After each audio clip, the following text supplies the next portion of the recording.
You know what? I'm not sure who's spinning right now, but I know we got another DJ going on in like 10 minutes or something. And hey, people, do the guy a favor, would you? Try not to bump his tables. Last time we did this, someone stole the DJ's needles too. So come on, show the dude some respect today.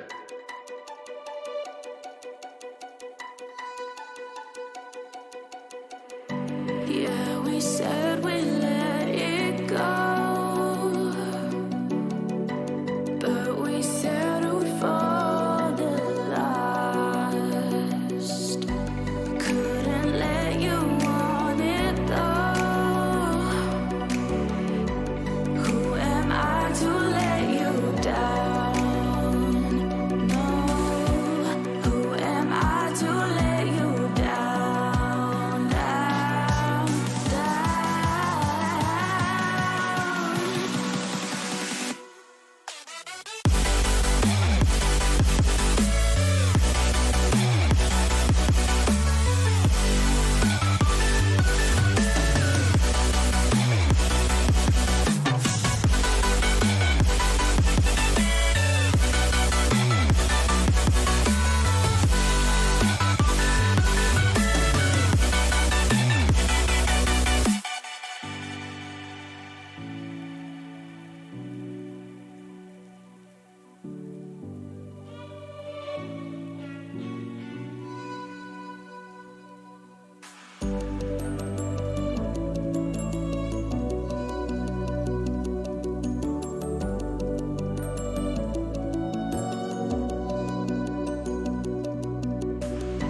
if you let me walk away, maybe then we'd lose it all. No.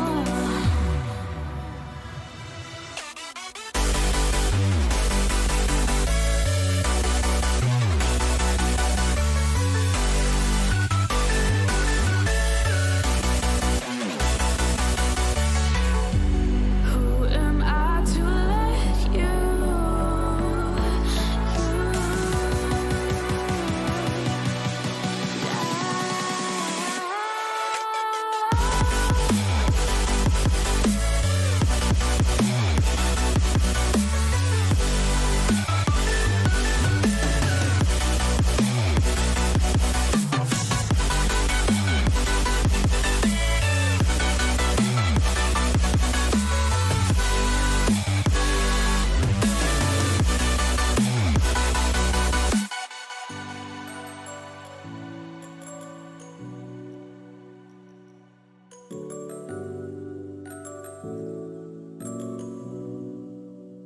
So, let me make an announcement here. So, we try to run safe events. It's taken us a long time to get permission to be here, and they're still looking for an excuse to shut us down. So, try not to give them one, okay?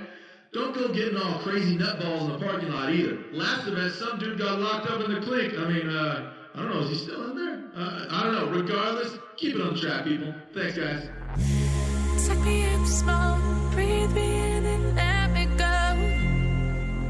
Filling the lungs inside you, and the blackened eyes make my way into your mind. Just to know what you knew, restless every time we start locking eyes. Lost control. Oh, it's paradise with a nasty bite. I'm in the dead of the night.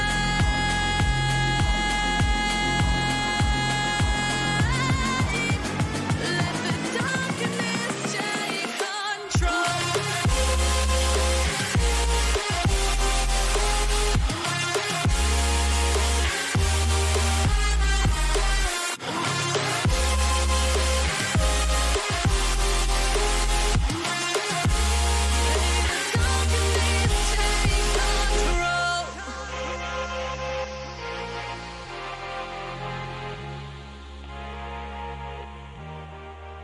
Oh, hey, safety announcement. Doo-doo-doo. For the people right there in front, get out of the way. If you could, please make room for the tow truck down there. Our next race wouldn't get started until the mess on the track is totally taken care of. They gotta get through, so make a little room, alright? Thanks a lot.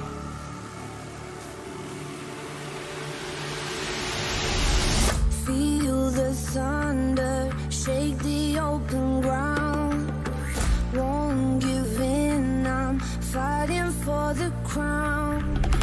Heavy clouds are way above my head, like all of my regrets and things I never said. No, got a feeling, shiver in my bones. Something's coming, but nobody knows.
You know what? I'm not sure who's spinning right now, but I know we got another DJ going on in like 10 minutes or something. And hey, people, do the guy a favor, would you? Try not to bump his tables. Last time we did this, someone stole the DJ's needles too. So come on, show the dude some respect today.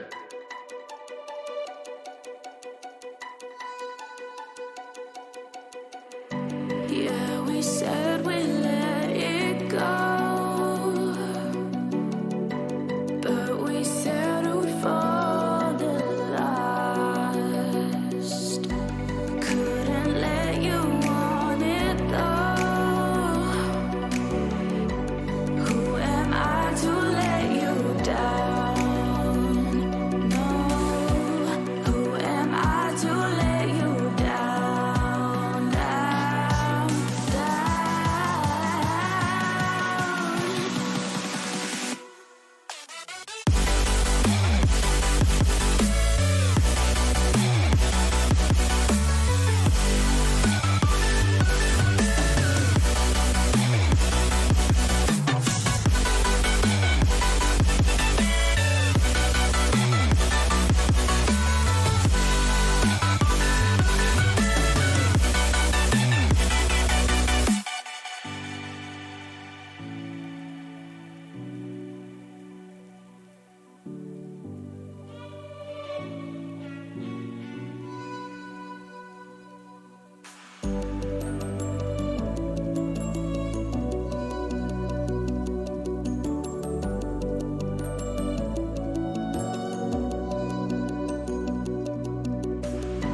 if you let me walk away,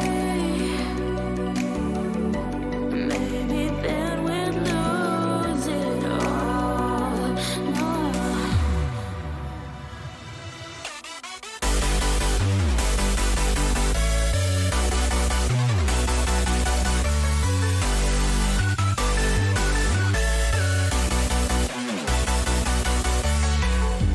Who am I to let you?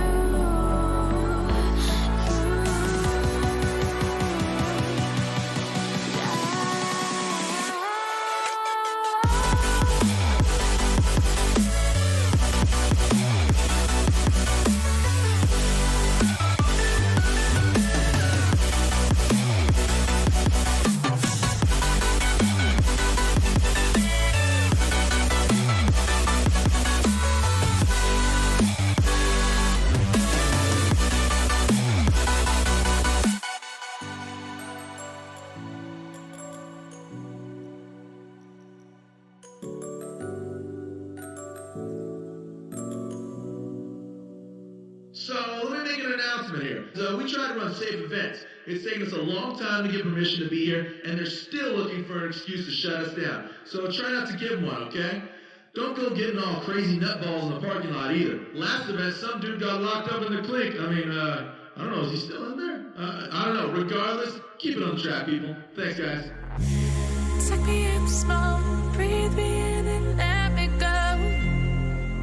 Filling the lungs inside you, and the blackened eyes make my way into your mind. Just to know what you knew, restless every time we start locking eyes. Lost control. Oh, it's paradise with a nasty bite. I'm in the dead of the night.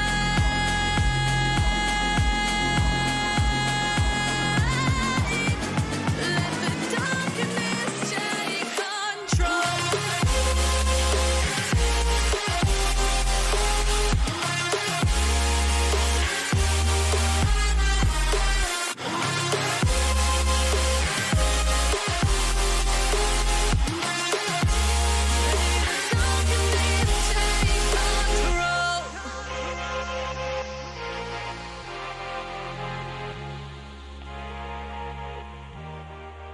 Oh, hey, safety announcement. Doo-doo-doo. For the people right there in front, get out of the way. If you could, please make room for the tow truck down there. Our next race wouldn't get started until the mess on the track is totally taken care of. They gotta get through, so make a little room, alright?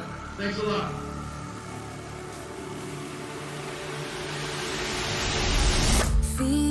the thunder, shake the open ground. Won't give in, I'm fighting for the crown. Heavy clouds are way above my head, like all of my regrets and things I never said. No, got a feeling, shiver in my bones. Something's coming, but nobody knows. Angels rage, they come down from the sky to fix these broken wings and show me how to fly. I burn the sky, I see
you hard to find you. Open up your eyes till you're blinded by the lies, so you can see what you do. Restless every time we start looking as a lost control. Oh, it's paradise with honesty, but in the dead of the night, teardrops on the floor. The pain is over, feel the darkness take control.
Well, good morning, good afternoon, good evening, wherever you are around the world. It doesn't matter what time it is. You are here for one thing and one thing alone, and that is competitive esports drift here with the Esports Drift Association, round number 3 at Englishtown. Thank you so much for tuning in, and thank you so much for sticking out those technical difficulties. We've got most of them sorted away. We'll get into the details later on, but for now, we are just about set and ready to go to start off your top 32 action here at Englishtown. Myself, Ian Plash, alongside StudioKolomna tonight here to call the action.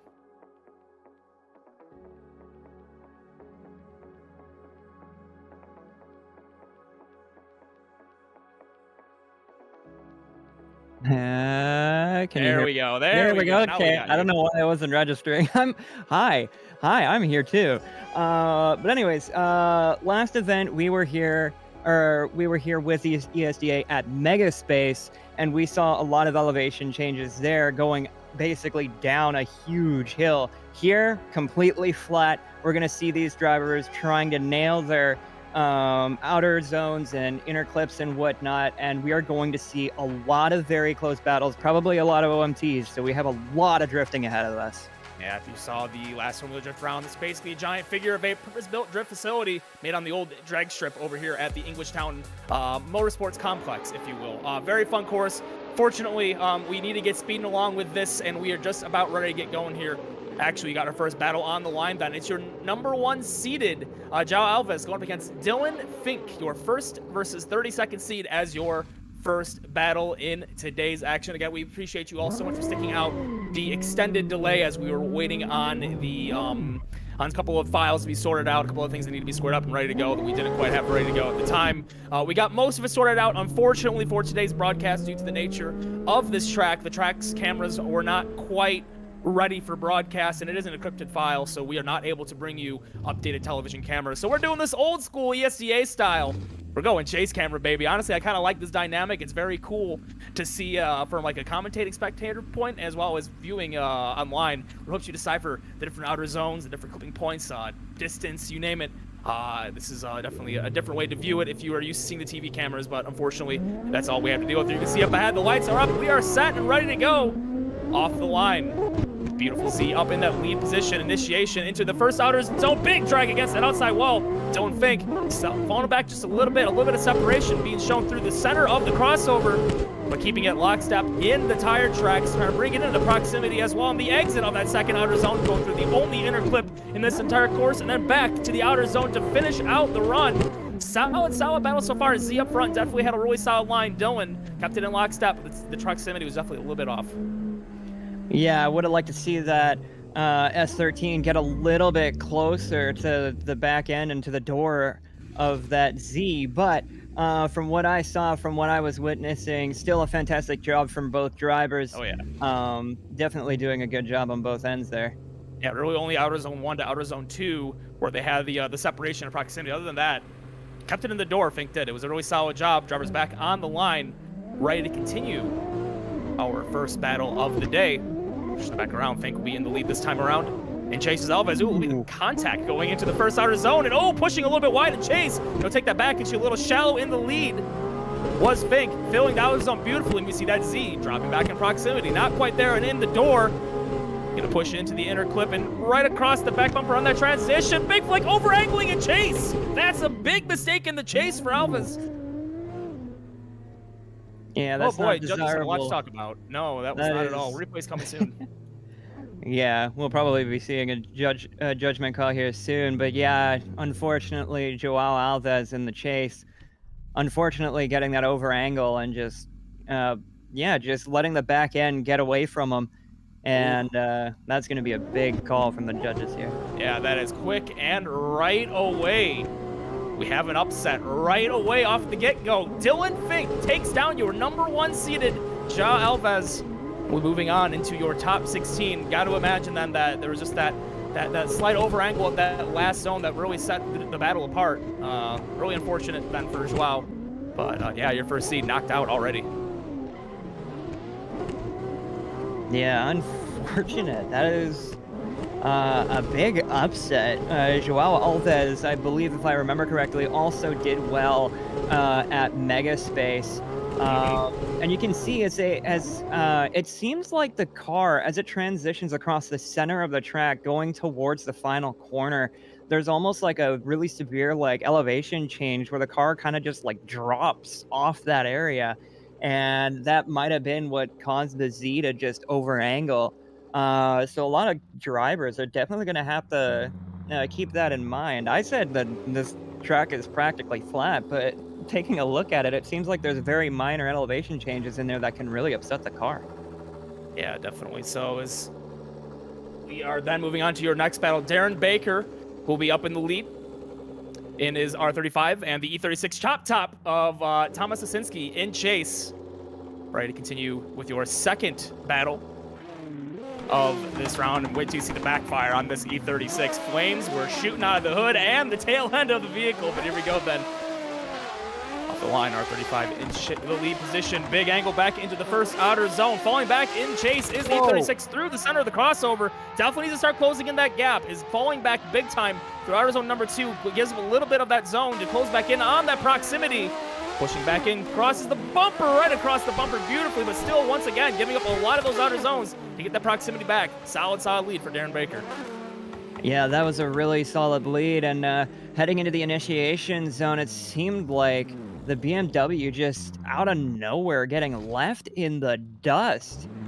Just ridiculous amounts of speed in that R35, or perhaps Thomas Osinski just not getting the launch that he wanted into that sector. That's very strange, and the judges will definitely be looking at that. But beyond that little distance there, that little section, he managed to clean it up pretty good and get close. And we'll see what then the E35 or E36 rather has in that lead position then. Not a whole lot of separation through the center of the course. That R35 in chase. Darren Baker putting it into the side of that chop top E36 and gives a little bit of rubber into the door as well. Driver's side door taking a little bit of tire rubber. And beautiful job transitioning across the bumper and a little bit into the wall in the lead. Was Osinski. Back bumper touching the outer wall. Beautiful proximity in chase though. Much better job that time around, I would say, in lead for lead, chase versus chase. Because we definitely see this going one way. Yeah, judges will probably make this a very quick decision as we see one of the judges typing in the... Yep. We do have a decision, a very quick one at that, but the BMW definitely just didn't have enough through that first sector, and that distance between those two cars seems to have been made into that judgment call. So Darren Baker is getting the win on this one. No-brainer, really. Yeah, definitely the difference was probably chase for chase. Lead for lead, pretty comparable. But yeah, as far as distance and proximity goes, as well as matching throughout the entirety of the chase there, yeah, definitely went in the favor of Darren Baker. He's going to get that judge call. He's going to move on to the next portion of the competition. Third battle on deck. It's Artem Chilkov versus Grigory Andreev. Both drivers already working their way to the line.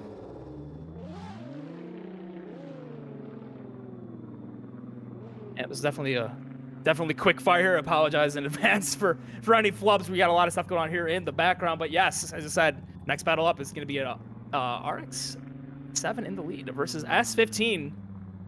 It'll be an old JDM battle. I like that RX-7, and I like the paint job on it. It's really nice. Mm-hmm. So, yeah, beautifully painted RX-7 up in the lead. Also, nice livery on this S15 in chase. Andreev versus Chilkov. Oh, a little bit of a jump start for the lead driver there. Gonna wonder if they're gonna call this one back. Doesn't look like they're gonna opt to do so. So drivers are moving on just fine.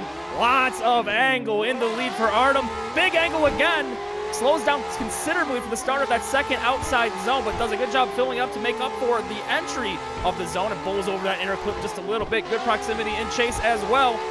Quickly putting in the door, but the RX-7 up in the lead, throwing on some of the biggest angle we've seen so far today.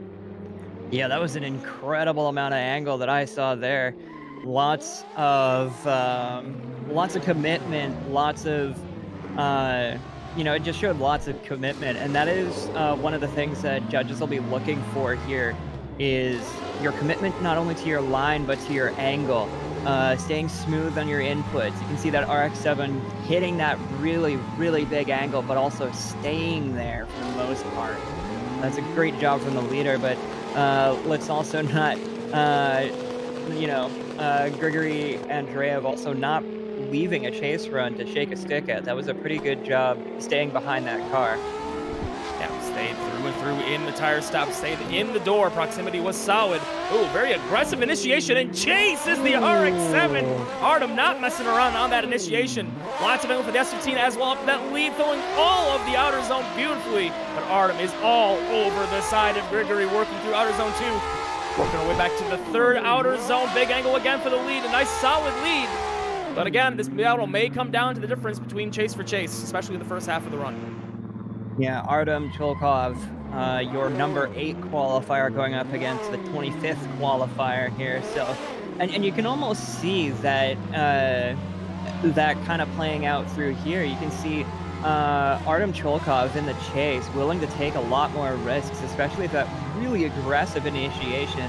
So I wonder if the judges are going to be looking at his attempt to initiate the first time as maybe something to dock points. I'm not too sure about that, but we have another quick judging call here. Yeah, that is going to be Artem Cholkov, your 8th-seated driver in the RX-7, moving on to the top 16. Solid drive. There was a very close call in their lead, though, and it has to be stated. Outer zone 2, it was a lot of angle on that RX-7, and it almost parked it on the first quarter of there. It was a really nice recovery job as well, and the got to give credit to Grigory as well, being able to follow that through and not completely lose out on the proximity game or run to the side of the door. So very well fought battle. But yep, that is going to be Artem. Moving on to the next portion of the competition. Then your last top 32 battle of lobby number 1 then is going to be Martinez Ostrika versus Cameron Mustard, your 9th versus 24th seed.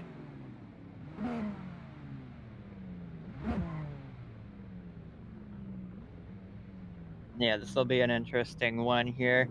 Martinez and Cameron, both making it into the Mega Space event, qualifying for that one last event, and of course, making their way here as well. But the qualifying scores for this round, from what I heard and what I saw, were very, very tight.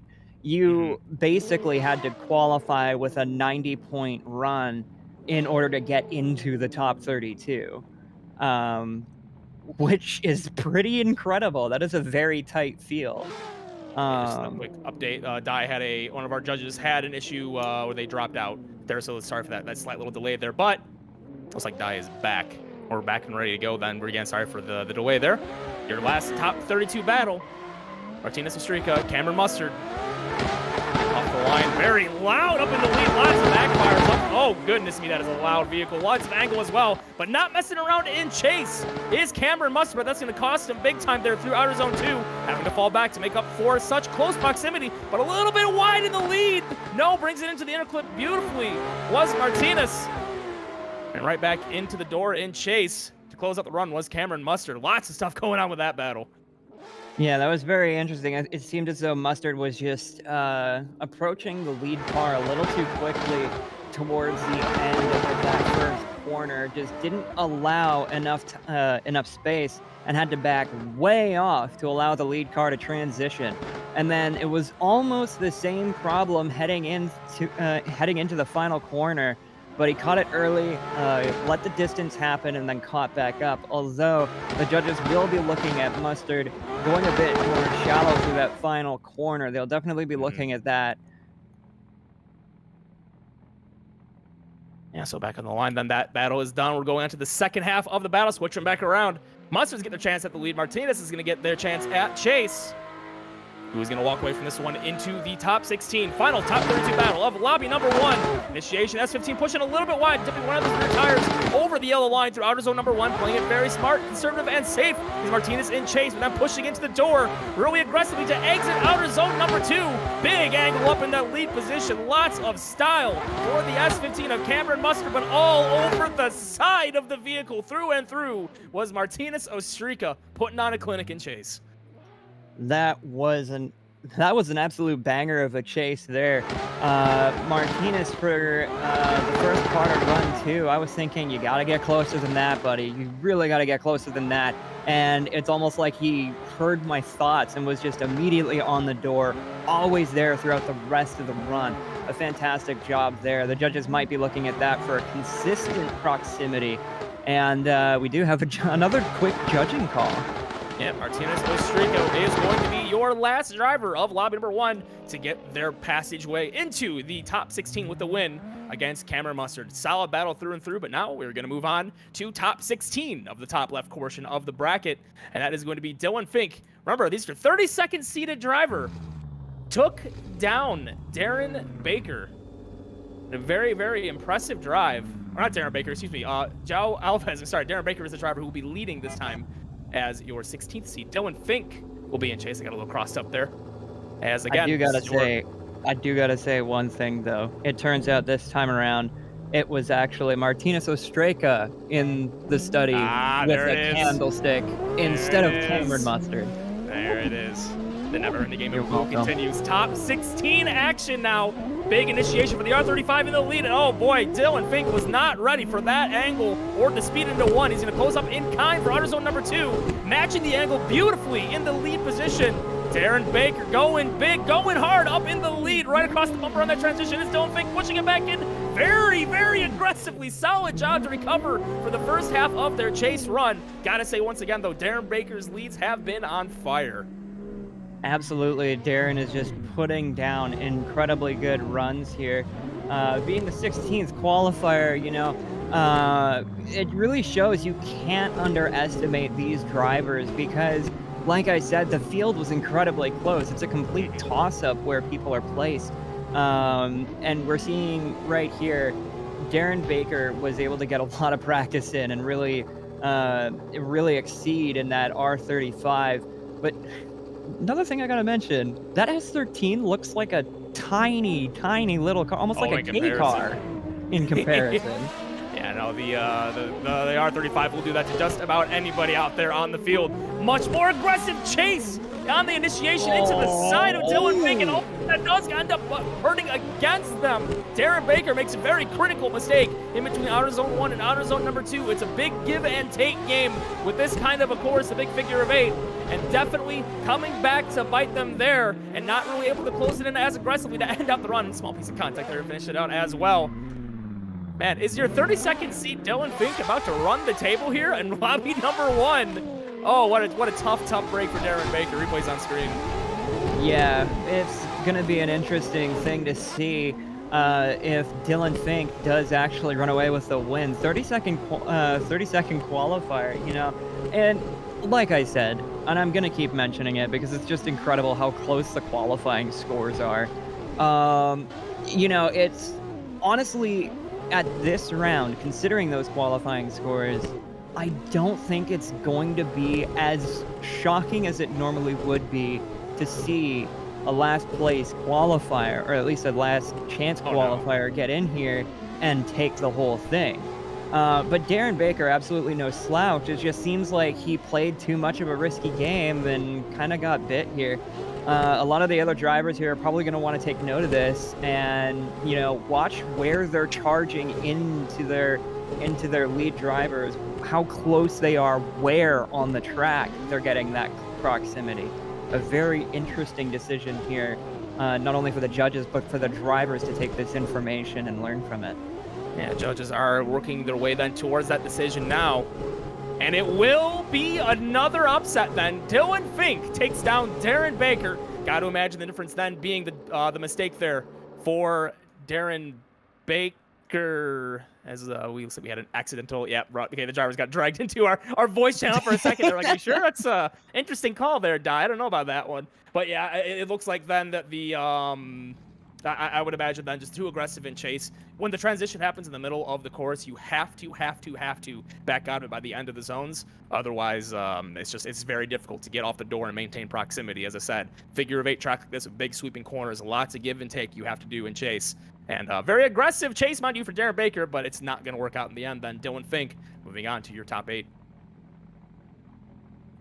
Yeah, but definitely, Darren Baker definitely wasn't no slouch. That lead was incredible. Oh, you yeah. saw that car just sit at angle.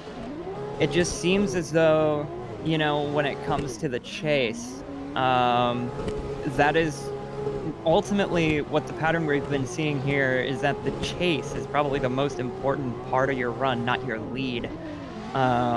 Because it's very easy to get very close to the car ahead, but you don't really have a whole lot of time aside from that second corner, that very long left-hander. You don't have a whole lot of time to make up that proximity and then give the lead driver an opportunity to transition. So that's definitely going to be something to look at, something to look for as we move forward through the brackets. Currently waiting on Artem Cholkov to make their way to the line. At this time, Cholkov is not here for the call to battle it up. Ostrika is already waiting in kind, or also waiting, as I said again. Judges are then saying, Artem Cholkov, we're waiting on them to get here, so we apologize again for yet another delay. It seems like Englishtown is the king of rain delays, based on what we saw at Formula Drift just this past season, but or not just this past season, all about a week ago. But it's definitely fun to see this track at speed, though. Englishtown, it seemed to get a lot of fun at the end of Formula Drift. I really did enjoy the speed when it started coming back, but gosh, the torrential downpours just made it brutal. It was like watching parking lot drifting in a monsoon. But hopefully come next year when we get the chance to come back and do it all over again, we can get some more speed out of cars, leave some smoke out of the cars as well. Yeah, get a little bit of enjoyment out of this race course. This again, purpose-built facility in real life, just recently built for Formula Drift itself, built from the ground up. This whole stadium idea with the reused grandstand bleachers from the drag strip. And I do gotta say though, I was watching as well last week the Englishtown FD, and yeah, it's a completely different event when the cars are on dry, concrete, asphalt, whatever they're driving on, multi-surface kind of thing here. But it is much quicker, and you're able to see the cars just rifle through it, just rifle through the course. But that also that can also bite the drivers in the back end too, because you don't have a whole lot of time to make up that proximity and then drop back to allow the lead driver to kind of transition. You kind of have to be on your game the whole time because it's so fast around here. Yeah, again, we're still waiting on Cholkov to work their way to the line. We saw that RX-7 rolling for a second there, but maybe some more technical gremlins befalling them. And Artem is no longer either in the server as well. So yeah, definitely trying to figure out what is going on there. This will be your last top 16 battle. Then after that, the winner of this battle goes against Dylan Fink to decide which one of these 8 drivers in lobby number 1 are going to be moving on to the top 4. Again, it sounds like we have contact with the driver. The driver is talking with everybody from staff. So we're just trying to see what the issue may be. Maybe some wheel problems, handbrake problems, pedal problems. These things happen. And as soon as we have them ready to go, we will continue this incredible action. And I must say also, Strix, this is a big contrast in round styling from the last one. We were down over at the last course for round number 2. Very wrong runs there. Whereas here, we're seeing maybe 20-25 second runs. So it's definitely a change in pace. It definitely can change your mentality as well towards judging and battles, because with this, you only have so many zones, so many clipping points, only one clipping point for that matter, to make your impression on the judges, so you really cannot mess anything up. Whereas at that big downhill section we did for round 2, you can give up maybe one zone and still be okay to make it up for the rest of it. So we are then ready to go. Again, sorry for the delay. This is going to be Artem Cholkov versus Martinez Ostrika your last battle for top 16, lobby number 1. Drivers on the line, staff is ready, commentary is ready, drivers are ready. Here we go then. Continuing round number 3 action here at E-Town. Artem in the lead, Chokov, big angle in the lead again for that RX-7, but all over the door is Ostrika and Chase. Beautifully held across the bumper, but lots of snappy angle and style for your lead driver, but it is being matched through and through by Ostrika, very aggressive into the side of that RX-7. BMW not giving an inch whatsoever for the entirety of the course. Solid, beautiful, stylish lead, but again, matched in kind for Ostrika. Yeah, that was a fantastic job from both drivers. A very entertaining watch indeed. Bringing it back to the replay, you know, Artem Cholkov in that RX-7 is able to throw a ridiculous amount of angle in that car and keep it there. I want to know what his setup is, because that is incredible, just how comfortable he looks in that car, making it look easy. But Martinez Ostrika in the BMW behind him, of course, no slouch, and right there to challenge. Push them back around then. This is going to be Ostrika's chance at the lead. Chokov in chase. Again, this is your last top 16 battle of lobby number 1. Winner of this goes against Dylan Fink. Back into outer zone number 1 for the BMW, banging off the limiter, tons of angle. The RX-7 choked out just a little bit, going a little shallow for outer zone number 1, but still keeps it in the door, matching beautifully this time through the long, sweeping left-hander of outer zone number 2, pushing it wide to set up that really fast line. It's kind of like a racing line apex for the lead. Seen him do it a couple of times, pushing back to the door for the RX-7 to close out the run. Definitely have to come down to the replays on this one. This was a very close battle. That was very, very close indeed. Artem Cholkov getting very close in that chase, practically just barely little touches. You can see a little touch there, heading out of the first outer zone, heading into the second one, getting once again very close, almost runs into the BMW, and that is he got very close. I'm not like, it looked to me like he didn't, like it was very, very close though. And it was right out of position, right after the car kind of gets upset as it deals with transitioning over that concrete and then back onto the asphalt. It's very hard to keep your car settled while it's bouncing around and shifting its weight, but Artem Cholkov, as well as Martinez Ostrika in the lead on run 2, doing a fantastic job of maintaining that. This will be a difficult call for the judges, though, because you can definitely see there's mistakes here and there. Yeah, I can't really say who wins or loses here. Oh, neither can the judges. One more time has been called. First, one more time here in round number 3. Going to see them go again, and I got to believe again, it was too close to call. Offsetting mistakes left and right. And that alone, along with just how close it was, lead for lead, chase for chase, I think that one more time call is definitely warranted then. Both drivers continuing it to the line. We're going to try this once again. We'll see if we can get a winner out of them this time. And your first one more time battle. Artem Cholkov back in the lead then. Ostrika in chase. Off the line. RX-7 versus BMW. Big angle in the lead again for the Mazda in the lead, consistently throwing down such insane style, but once again, we're seeing it. Ostrika pushing into the door, matching the tire tracks, and angle even pushing in a little bit of rubber, being pushed onto the door of the RX-7 passenger side, taking a little bit of rubber, contact into the outer wall, ever so slight contact. You saw the back bumper kind of get shifted forward a little bit there for Artem Cholkov. Little things like that can be the difference. I have a question. How am I expected to fit this sheet of paper with a top 32 list on it between the BMW and the RX-7? You can't. It's impossible. I don't think I could. It was that close. Like, I was looking at there and I was like, where's the contact? Where's the contact? And it wasn't happening. It was just ridiculous how close that driver got. And the thing is, right, when you're in the cockpit, like, that being that close without making contact shows that you know exactly where the dimensions of your car are, and that shows just like how comfortable in the car you are. Both these drivers doing fantastic job. Ooh. Well, you say that about comfort. Got a little too comfy in chase there. Was Artem Cholkov big, heavy contact into the side of the BMW in the lead, but they're still going to continue on anyways. It's not detrimental to the run entirely, but I got to imagine some form of a deduction will be coming regardless. So Chokov making it the most of where they can everywhere across the course. But again, seeing contact closing out the run. Very, very aggressive in chase this time. And I got to imagine this time the judges may have a little less to decipher as we work then at the end of this battle. But still, phenomenal drive. Both drivers, lots of passion, lots of aggression. Yeah, that first run was incredible. The second run just left a little bit to be desired. Unfortunately, Artem Chokov just charging in a little bit too hard. We've seen him be very aggressive on his entries. And of course, the judges making this a quick one because of Artem Chokov's mistake by making contact with the wall in the final corner of run 1, as well as making contact with Martinez Ostreka through the second run.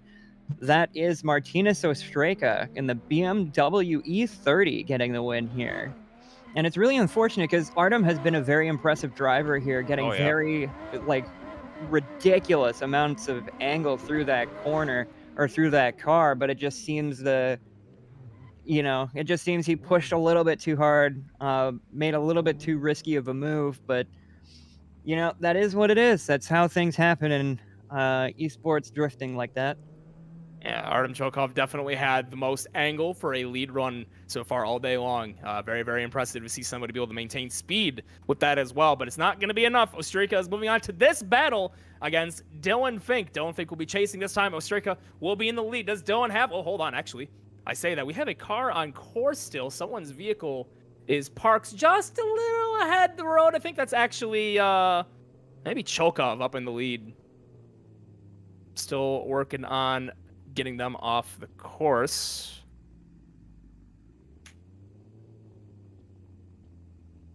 There might be some technical difficulties right now. I'm going to try to figure out what exactly is going on.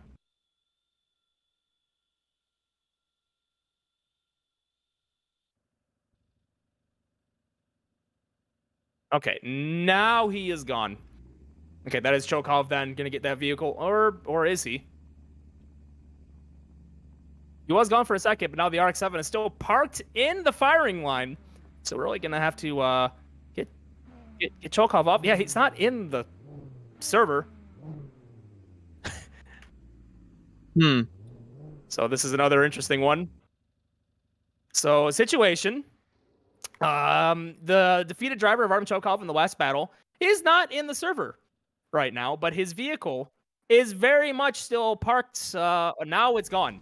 Now it's gone. I believe now it's gone. Jeez. All right. The ghost of Artem Chokov holds tight their grip on round number 3. But I think... Spooky! I think now we are ready to decide which one of these two are going to be advancing into your Final Four, who can then be called the air quote winner of lobby number 1. Is it Dylan Fink? Is it Martinez Ostreka? Off the line then to figure that out right now.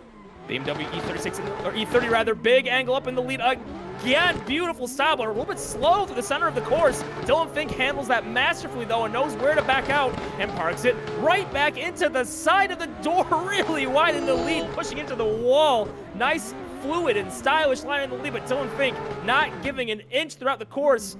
Yeah, again, it's not paper close, but still matching through and through. Tire tracks and beautiful proximity as well. That is a way you want to start off a battle. Once again, I need to remind everybody, Fink is the 32nd place qualifier, and he is showing perfectly just how close qualifying really was, because he has, like, on some other courses, you can usually tell there's a pretty big gap of experience and ability between the 32nd and the first place drivers. But here, it's like... what do you even say? The dude is on fire today. Yeah, no, it's just talent through and through. Again, we've seen this happen before. There have been upsets like these as well. I think actually round 1, we had this similar situation. The first seed going out as well right away. It's the SCA. This is the top level. Anything can happen. Dylan Fink in the lead this time pushing it wide and tons of angle, almost over angle through the center of the course, but no, holds it together beautifully. Also beautifully held in chase is Martinez Ostrika, matching tire tracks while pushing maybe just a little bit wide, not quite matching the tire track, but definitely could be side. Don't think missing a little bit of the exit of outer zone 2, pushing the clutch into the door and pushing into the tires, not even the door, straight into the tires. In chase was Martinez Ostrika, making sure he can put the exclamation point on his chase. Maybe that is going to be enough to decide for a victor between the two. That was an incredible chase there from Martinez Ostrika, trying to follow the tire tracks of Dylan Fink. But Dylan Fink, of course, in run 2, making sure he fills in the entire outer zones, getting the inner clip. And then on the final corner, you can see in the replay, filling in once again that outer zone, doing a fantastic job at all sections of the track. But Martinez Ostrika is definitely not somebody you should shake a stick at either, because he was able to throw quite a lot of angle throughout his lead run and was able to at least match the angle from that we saw from Dylan Fink. So we're going to have to see how the judges view this one. It's going to be hard, because I can't even decide who my favorite is for winning this one here either. Lots to talk about for sure. I think they're going to be looking at differences in leads for leads, as well as potentially maybe over-angling on the outers of, or the exit rather, of outer zone number 1. Both drivers just kind of see a similar situation where they just threw a lot of angle in it and maybe slow just a little bit through the center, maybe a little less so in run 2 than run number 1. But there is still just so much to talk about for the judges here to decide which one of these is going to be the winner then of this battle, your last battle of lobby number 1. But yeah, it's been a phenomenal run so far. I do like the strengths and weaknesses on both sides of the screen, looking at the replay a couple of times. Judges coming with a decision. I'd imagine then this is going to be a close one, and it is. We don't have a winner yet. One more time has been called. Martinez Ostrika and Dylan Fink are going at it again. It's time to spill more blood. Time to burn more rubber. And honestly, I don't feel bad about having to watch this battle again, because both drivers are so good at what they do. Like, ESDA has the best drifting talent on Assetto Corsa that you are going to see anywhere else. And they have been absolutely demonstrating that today. So Martinez and Fink putting on a fantastic clinic of what they're capable of. And would love to just see more. Why not throw for another OMT? Do it again. Yeah. And lots of things you see here do very well almost anywhere throughout the entirety of Assetto Corsa. And you're seeing exactly why is a lot of angle in the lead once again. And Dylan Fink once again gets on the biters and avoids disaster, but this time through outer zone 2, way more aggressive in chase, matching the tire track and pushing it in a little bit as well. Gonna have to get aggressive for outer zone number 3, a little more so than last time, but still matching tire tracks beautifully. And again, just another solid robotic lead for Martinez Ostrika in his E30. Right, but one thing you gotta think about, though, one thing that I'm kind of worried about with Martinez just seeming to lose so much speed on the exit of the first sector, what makes me concerned is that the judges may look at that as an unnecessary deceleration, and that might actually dock him a few points.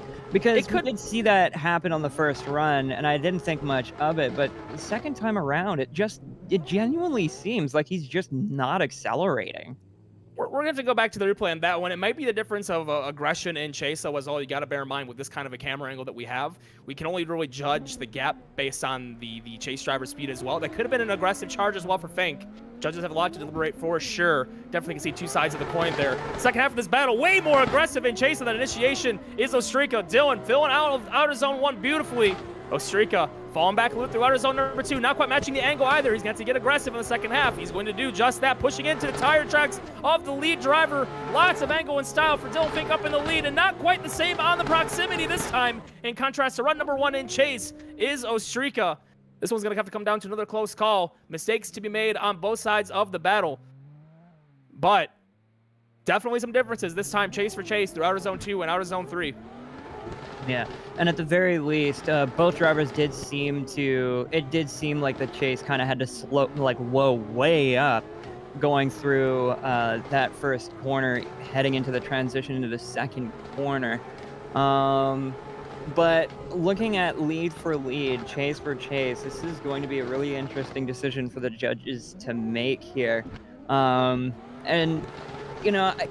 at this point, you might have to sort of start like just nitpicking, really just nitpicking all the little things that the drivers are doing, all the little mistakes that you might notice, maybe not getting all of the outer zone that the judges might like and stuff like that. So it'd be really interesting to see if the judges do make a call here or if this might be going another OMT. I think if there is going to be a differentiating factor of this battle, it's probably going to be that run up into outer zone number 2, chase for chase. Because lead for lead, it was very comparable, I would say, but Dylan Fink, way more aggressive and consistent in comparison this time around. We're seeing a lot of times in chase, Ostrika falling back a few times, pushing forward a couple of times, not quite matching angle in a few other sectors as well. At this point, I'd say lead for lead is almost comparable, barring the potential decel or not on the exit of outer zone number 1 for Martinez. But that is not going to matter because we have a decision.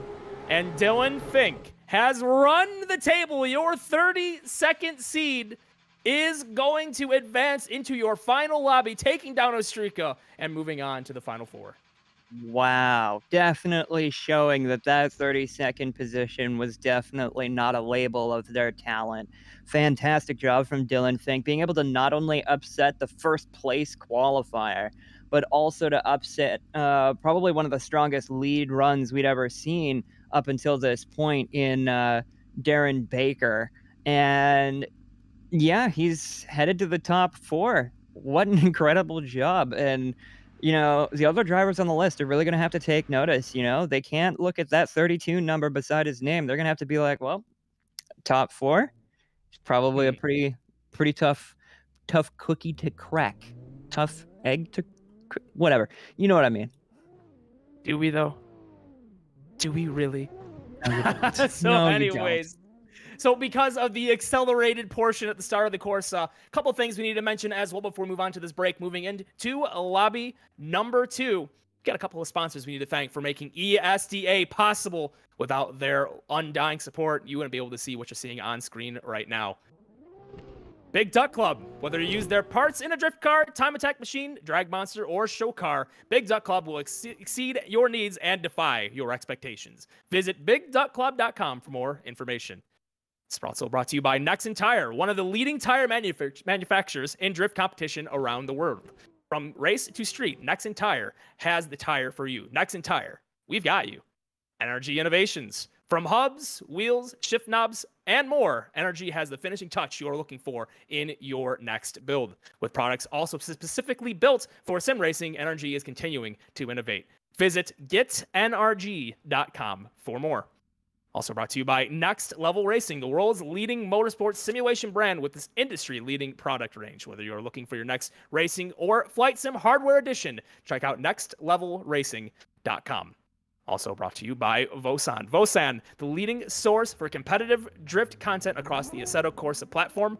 Want the track you saw in today's program and more? Well, you can visit vosan.co for all of the download links. Again, that is vosan.co. Also want to give a huge shout out to Jonathan Simpson for preparing this track that you are watching today. Without his support today, this would not have been possible, getting this track up and ready to go in such a short notice. And it's definitely providing some very, very exciting stuff. So again, please do not go anywhere when we come right back. Lobby number 2 of ESDA round number 3 at Englishtown will be just around the corner. See you in a little bit.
Okay, now you can hear me. Hello and welcome back to the continuation of round number 3 here at Englishtown for the Esports Drift Association. Thank you so much for being here.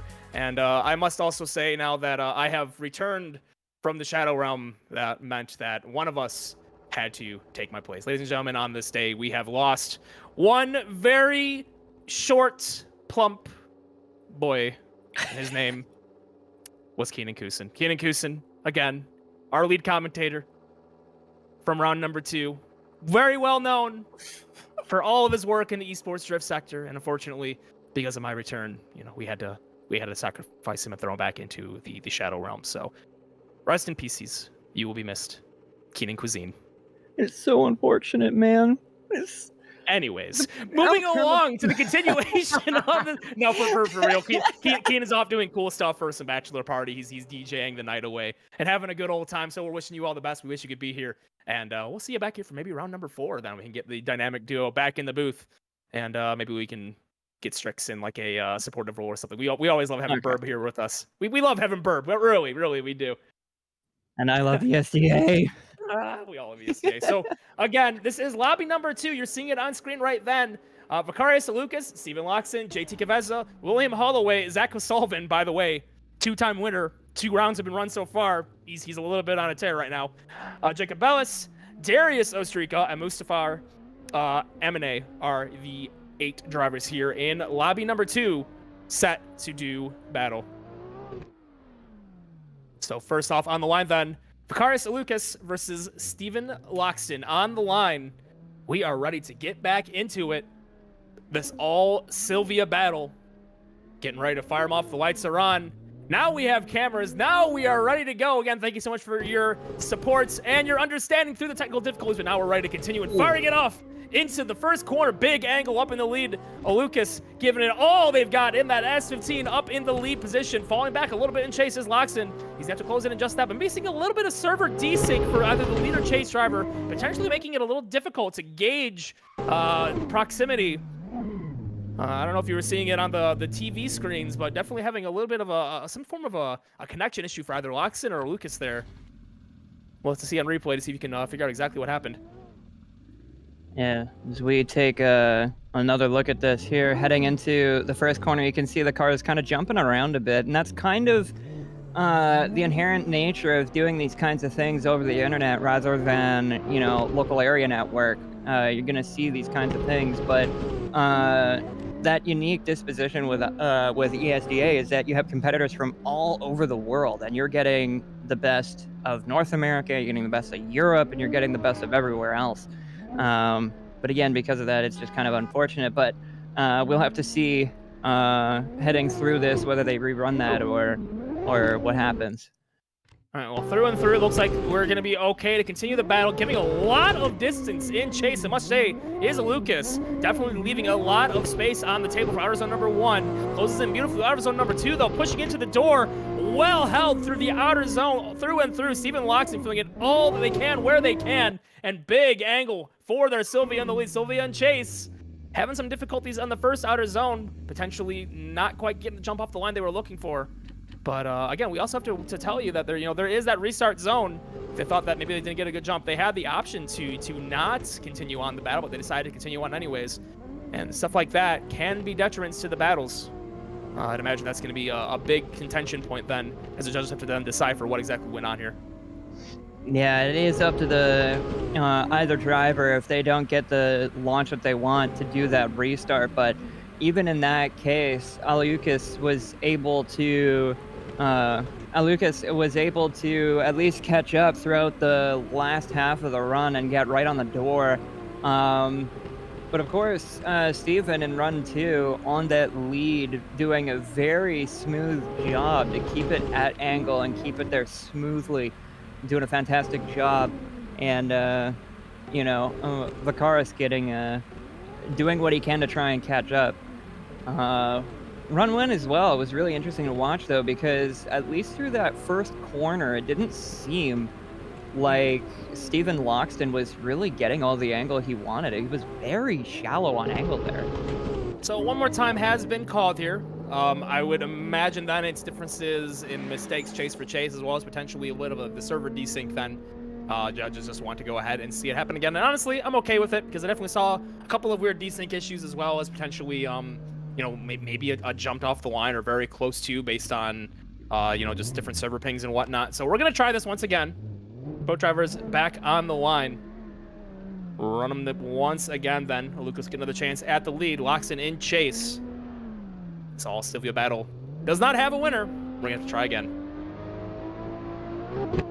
All right. And it's lights out and away we go here at the Red Bull Ring. I'm just kidding. That's a couple of hours away still. Initiation back into turn number 1. Big angle again for Lucas in his S15 up in the lead position. Paying a lot of respect again on proximity and chase is Loxton, not quite pushing into the door. He's going to do just that in the inner clip.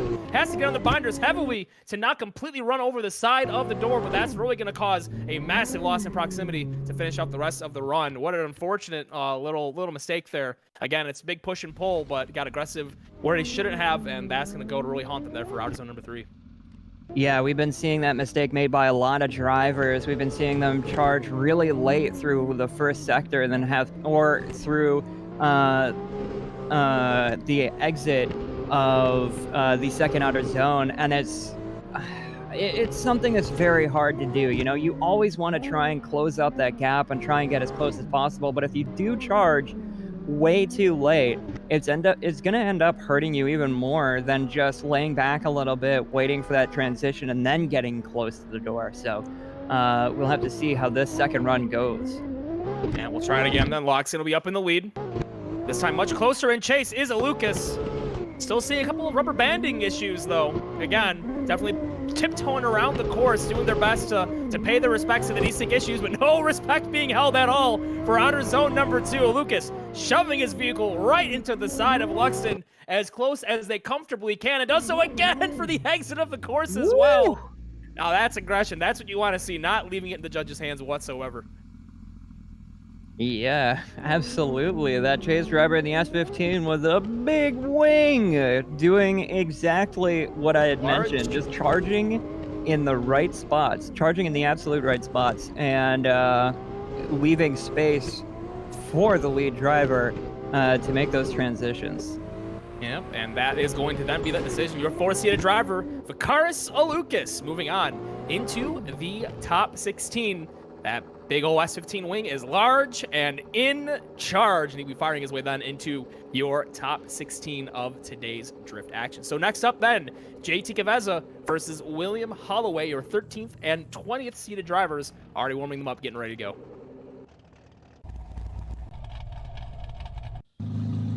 Actually, maybe not seeing Holloway in the server. He was here. I saw the connection, but his name is grayed out. Therefore, they are not here right now. So maybe trying to figure out what is going on with Holloway, get him back here into the server so we can get his battle underway, getting a decision from West, maybe moving on to the next battle while that is on hold. Or potentially we have a buy run on the way here then for JT Caveza. So once we have that update, we'll bring it to you as fast as we can. But as you can see on screen, the green lights. Green lights, yeah. But as you can see, JT Caveza on the line Very aggressive sounding V8 in that vehicle. Okay, cool. So getting word that William Holloway is on their way in. So we're going to be able to have this battle go off without issue. And yes, he has now worked his way into the server. Had to reset his PC. That is the word we are getting. So he will be able to continue on. Yep, again, these things happen. It's just a matter of esports versus IRL. It's kind of like having someone's car on the line. You know, they're getting ready to go and they can't find the keys or something. Like it happens. These things happen. Technology is very much against us. That is kind of the theme of the nights. Definitely been a little bit of a hassle, but hey, the track is dry. There is speed, so this is okay. Actually, we're getting word then that we may be skipping this battle for now while William is loading in. Actually, it looks like William Holloway is driving to the line, though, so maybe we're not going to have that battle called now, or consider moving on to Zach O'Sullivan versus Ernatas Jakubelis. But that is... We have a bit of a confusion here. No worries, we'll get her figured. Oh, whoa. William has once again desynced from the server. Kind of flew through the tower a little bit, if you will, but maybe that then means we need to move on to the next battle while this is going on. I would imagine getting official word here in just a couple of short moments, I would imagine. But I think Holloway just had another instance of the aliens abducting his computer, his internet, whatever the case may be. Whoever said that computers are only as smart as the users is also stupid. We appreciate your understanding. Please understand. The beach ball is bouncing. I know there's literally 0 of you in this chat right now that gets the joke, but I hope you're understanding. Anyways, getting word then from Wes, we may be moving on. Yes, we are going to move on to the next battle. This is going to be Arnestas, excuse me again for the pronunciations. Jakubelis versus Zach O'Sullivan. Your 5th and 28th seeded drivers are here. And I'd imagine we'll be able to get that battle off and rolling here in just a couple of short seconds. As soon as Jakubelis gets the call here.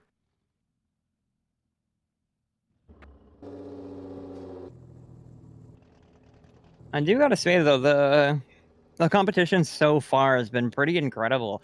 A lot of the driving very close. A lot of these drivers, of course, being very comfortable not only in their own cars, but also with each other. With the third round of ESDA, the drivers are starting to get used to how everybody else's driving style really is through the course. And, you know, they're doing a fantastic job of just adjusting to each other and putting down a fantastic show for everybody in chat. And we do appreciate everybody in chat who's been following, who's been subscribing and whatnot. Really do appreciate it. I do see a couple crowns though. You got Prime Gaming? You got Prime Gaming? Let me tell you about this thing called Amazon Prime. I'm just kidding. We're not going to do that. We do appreciate the free subscription you can offer to us, though. We do appreciate that. And any primers in chat? I can't prime until July 11th. I'm sorry, Cisco. So, but continuing on, then moving on to the third battle of the lobby. This is Zach O'Sullivan, 2-time winner of the season, your only winner of ESDA so far in 2021, going against Jakubelis in the chase. Battle of the Big Wang. Once again, seems to be the theme of this lobby, seeing a lot of big winged vehicles. Hopefully they can keep those carbon bits on the vehicle. Carbon's getting pretty expensive nowadays. Bold choice, Cotton. Regardless, off the line. Continuing your top 32 action in the lobby. Number 2, big flick for Zach O'Sullivan in the lead. Jakubelis, though, getting really aggressive in the chase. Pushing into the side of O'Sullivan's vehicle through and through outer zone number 2, making the fireworks fly on the second half of this run. Phenomenal chase. Zach O'Sullivan giving a phenomenal lead to Chase as well. That is what you want to see. Capitalization on a driver who knows what they're doing up in the lead. Wow. That was worth waiting for, I think.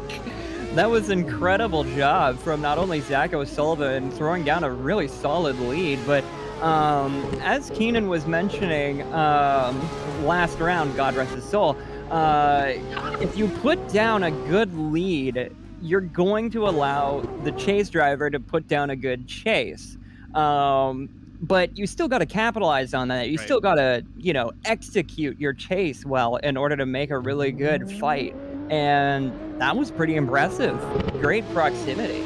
Great, like, just very cool under the collar. Sullivan opting for a Texas-style start, starting a little farther back to close in later on in the run. Giant angle up in the lead. Jacobellis not here to mess around. O'Sullivan getting aggressive, though, really doing a phenomenal job matching the tire tracks, much like Jacobellis did in their chase through outer zone 2. But the angle was gargantuan up in the lead position. Jacobellis throwing it big. Oh, contact made. Very, very heavy contact in outer zone number 3. Oh, Strix, that is going to be a very heavy talking point in the booth.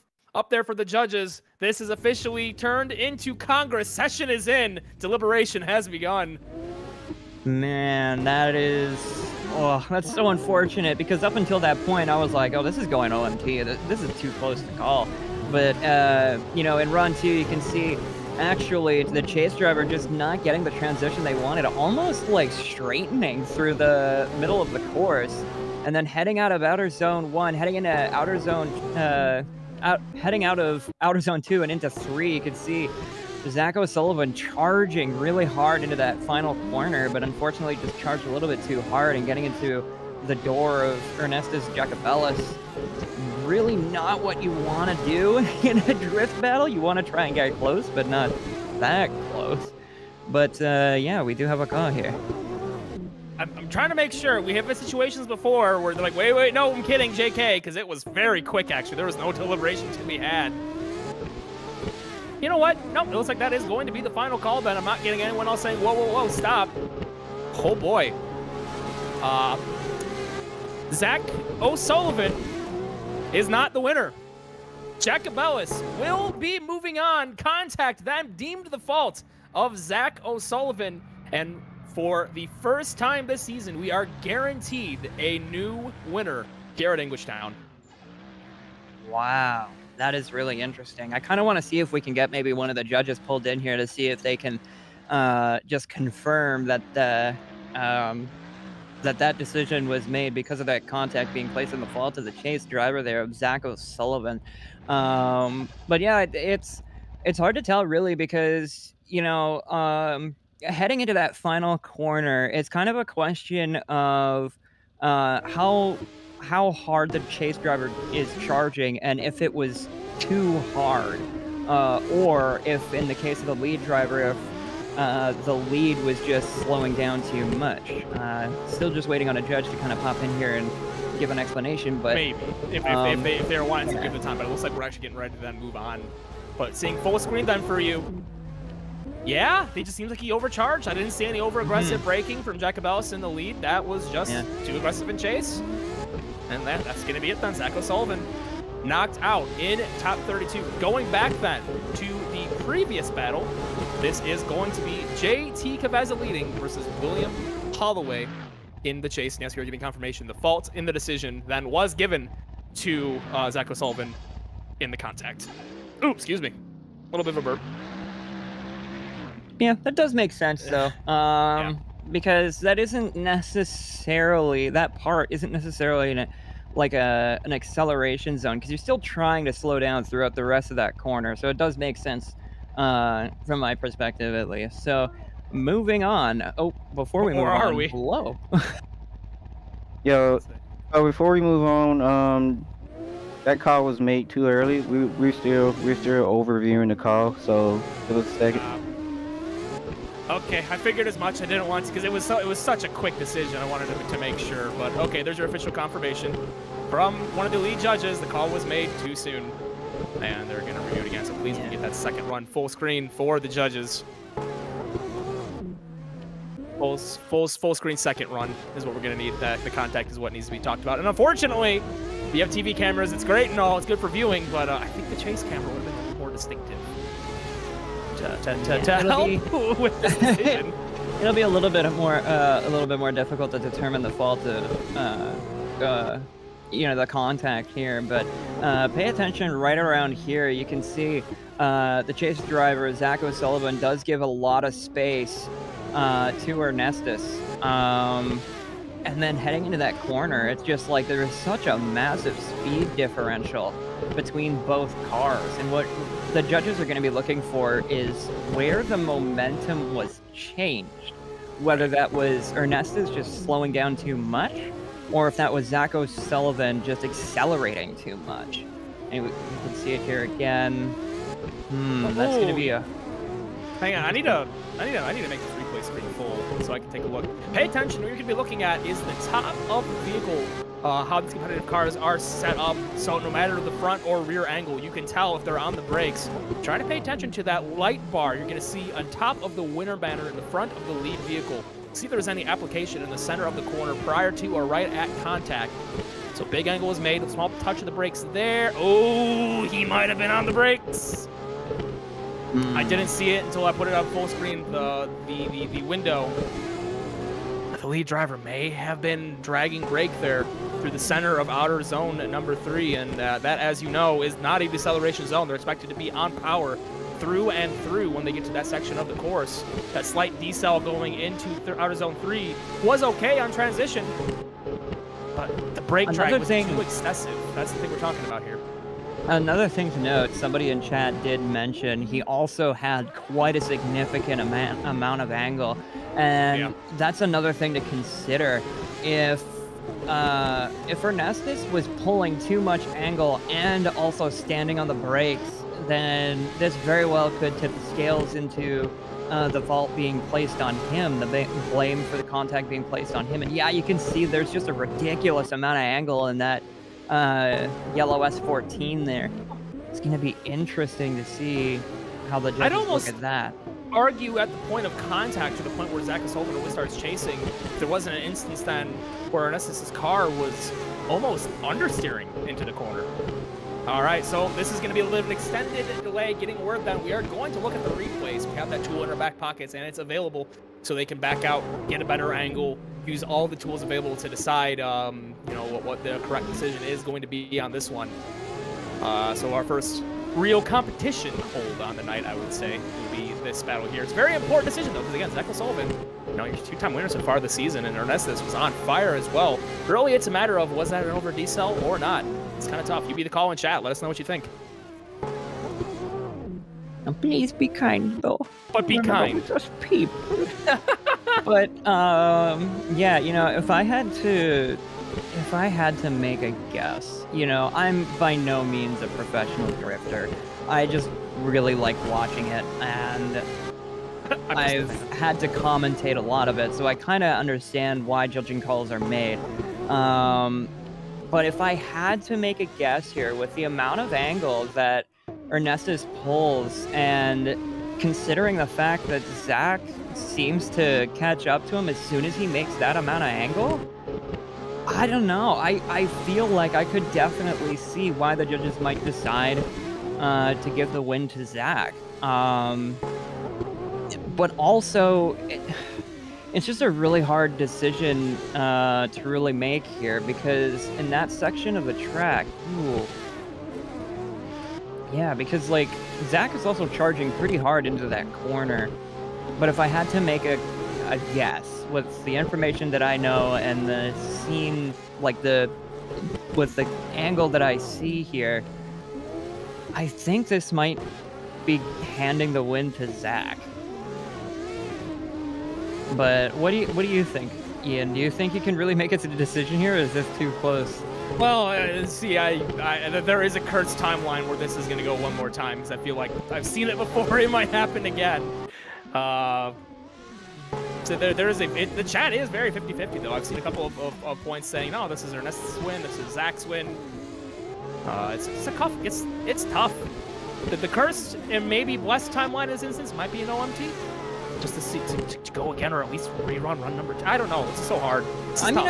I would definitely agree with an OMT, because it's just kind of like, okay, just clean up your runs, give it another shot. Here's the issue then. The problem is this is a decel on the lead at the same time that somebody in chase is also charging, right? So you then have to decide, is the charge more at fault, or is the decel in lead more at fault? But again, lead driver, we're expecting them to not be on the brakes, right? So that has to be a big point where Zach maybe was expecting the car to be at speed. That's why he knew he could get aggressive with it, right? And Ernestus, on the brakes, maybe just slowing it down, and Zach being thrown off by the car in the lead, decelling, makes the contact. So again, for those of you wondering, drivers are currently in a holding pattern waiting on the call. It was an early call, they were saying. They're using a replay system to look at every angle possible, kind of similar to how Formula Drift has multiple angles, whereas here on the broadcast, we only have one. They can't decide based on the angles that we have here. They go back and use all of the tools at their disposal. And we do want to say thank you, everybody, for sitting in here and watching. We do have Initial Die, Harold McKinney, organizer for ESDA, in the chat now. So, howdy, Harold. What's up? Okay. Looking at both runs. First run was pretty cut through. It was pretty good runs by both drivers. Now, the second run, there was a correction from Zach going into outer 2, but the big thing that we looked at was the last outer zone. Ernestus was looking like he was over angling with a correction, and Zach came in with a dive in, which caused that contact. So we kind of faulted the lead car for that. So we're gonna give that a warm T. Drivers need to just clean it up. All right, so we're going to be running it again one more time. Thank you once again for the explanation there, Harold. I really do appreciate it quite a lot. But yeah, basically we're going to be running them again, just telling them to clean them up and try her one more time, and hopefully we'll be able to see a much more clear-cut winner this time around. It's almost like I've been around with ESDA long enough to know what's going to happen before it happens when things like these happen. Yeah, but like I said, you know, I could see a way that it would be going OMT just to try and tell both drivers to be like, you know what, just clean it up, you know? But yeah, that explanation being that both drivers kind of not necessarily made a mistake on the side of Zach O'Sullivan's part, but definitely took a risk, and that risk ended up not paying off very well. So yeah, they're just going to run it one more time and, you know, kind of put it out of the judge's hands to put it another way, I guess. In the very least, I appreciate that it was clearly explained. Like, I can understand where they're coming from, and then that alone will help us move along. Then we're gonna try this again. Zach O'Sullivan. I mean, you don't necessarily got to agree with the judges, but at least they have some logic that makes sense, and you can at least see it as agreeable. Unlike what we saw at FD at Englishtown sometimes. Ooh, some other judging calls, man. Oof. That's rough. 84, by the way. Anyways. Zach O'Sullivan, Jacob Ellis. I'm sorry. I am so sorry. I'm going to take so much heat for that one. Oh, goodness me. All right, so we're going to try it again. This is the one more time. You heard the explanation from Initial Die, Harold McKinney. Both drivers working their way back to the line. Just got to wait on production to get the graphic back on screen. And then we can continue on with this one more time. Try to get a more clear-cut and definitive winner out of these two. Thank you so much for sticking it out. But now, we're ready. Let's move it along then. Zach O'Sullivan and Jacob Ellis in the chase position. One more time was called on a technicality. And we're going to try it once again. So the lights have lit up, and they are off, and they are away. S15, S14 battle. Let's see if we can get a clear-cut winner from it this time. Big angle in the lead for Zach O'Sullivan and his S15. Gargantuan angle in the lead, but all over the side of the door is Jacob Ellis. Through and through outer zone number 2, putting on a clinic in the chase position. Zach O'Sullivan giving a phenomenal lead as well. That is a almost mirror, if not better, to run number 1 the last time around. We're going to see what happens this time for run number 2. Okay, so can I say to all the people who are upset about the OMT decision, can I just say, what's wrong with you?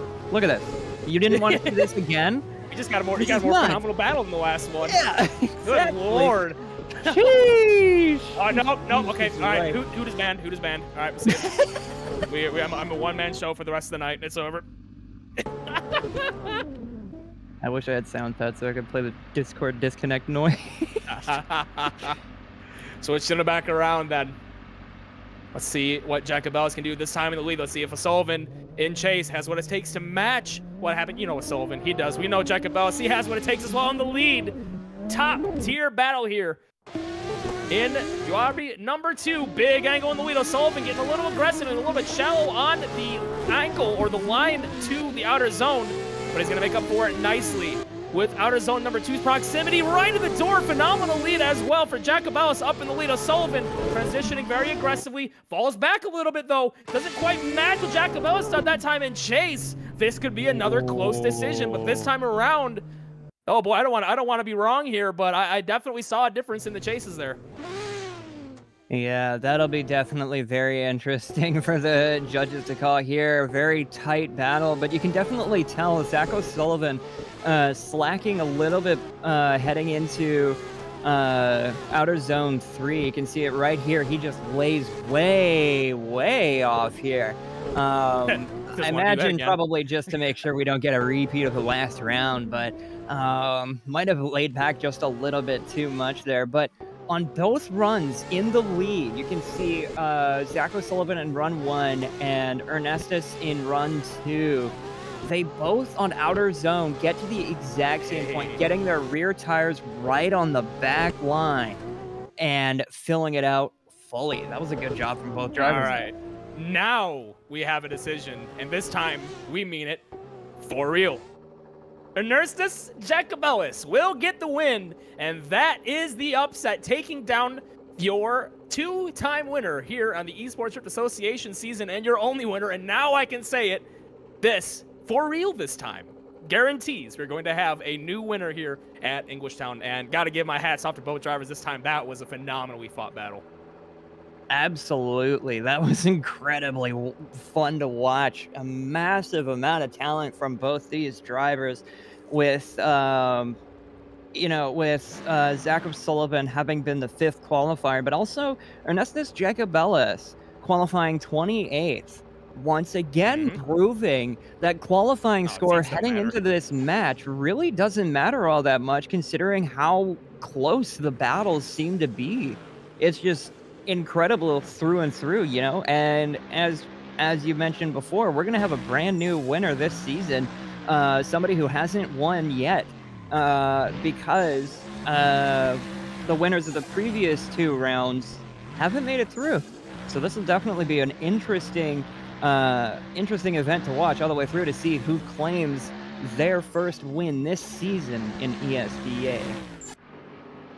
So waiting then, yes, there we go finally. All right, so William oh boy. I think William Holloway's having some connection issues or something of the sorts. Just seeing his S14 not be solidly connected to the server at all, kind of boating around. So this has been a very long ongoing problem for William, so it seems the last little bit of time here. Again, this is the JT Caveza versus William Holloway battle. We're gonna see if the judges are gonna let this go, but I would imagine this is gonna be a decision that needs to come quickly here. I'm gonna give them okay. They're gonna go ahead and let this fire off then. So this is gonna be JT Caveza in the lead. William Holloway in chase. See if that connection in chase can stabilize by the time we get into this battle. Looks like it's doing a decently okay job at that. It seems to be coming back in JT Caveza. Oh boy. Oh yeah. So something to keep in mind with ESDA is poor internet connections are considered to be a technical fault on the driver's part. We do understand that in some cases you can't really help whether your internet connection is garbage or not, but also in real life you can't really help whether your spark plug is not firing properly or not. So unfortunately Holloway will be forfeiting his runs, and it's unfortunate to see. You want to see them put the cars on track and put them right on the doors of each other, but JT Caveza will be getting the win, unfortunately, due to technical faults on Williams' side. Good guy Sneak saying William wins easy. I mean, the dude killed the guy. William just killed him. Hopefully JT is still alive and his car is still okay enough to continue on with this competition. Definitely a little bit of a I hope he doesn't join Keenan Kusin in the Shadow Realm. God rest his soul. Hopefully not. So Strix, you know, some days like this all across the country, lots of rain, gets a little chilly, you know, you get rained on, you get cold, you know, it warms you up on a nice, not so nice day rather. I'm not so sure. What does warm me up? Big old bowl of soup. That's just a big old bowl of chicken noodle soup. That was some soup. The first time we see it today. Hopefully the last. But that's a big old bowl of soup here. Literally bowling for soup. Add you. What is on that? Okay? What is with everybody at Podium having bad opinions about what soup is good? Mushroom soup, dude. Oh no, you're so you sheesh me. You say mushroom soup is superior. No, that's 2 for 2. That's 2 strikes. All right. Oh my. I will not stand for this. Whatever. You just made the list. We might throw you back in the shower room and get Keenan back in 2 weeks. You know what? You know what? You just made the list. So Darius Ostrika versus Mustafa Emine is on the line, and this will be your last top 32 battle of lobby number 2. Hopefully we can get through this one without a hitch. Another all S15 battle. Very loud S15, mind you, in that chase position. Here we go, Ostrika, Amine off the line. Continuing your top 32 action in lobby number 2, the final top 32 battle. Big angle in the lead. Oh, a couple of desync wobblies there in the chase. You saw the rubber banding happening, but it's going to recover nicely enough to continue on with the battle and puts it onto the door of that lead driver. Still paying some respect, though, not quite getting in the door because of that connection issue. In chase, I say that touches a little bit of the side of the lead driver in Ostrika. Very well held, though. Good recovery. Yeah, that was a pretty good job from the chase driver in spite of the seeming internet connection issues. I don't know what it is about this server. I hope it's not the server and it's just like the individual drivers, because then that would, more than likely. You know. But yeah, we do have. I do believe we do have some pretty good quality servers from ESDA here. But in any case, doing what he could to try and clean it up on the last bit of that sector, final outer zone, definitely getting that proximity real close to the door. So Darius Ostrika will switch it back around and be in chase this time around. Amine in the lead.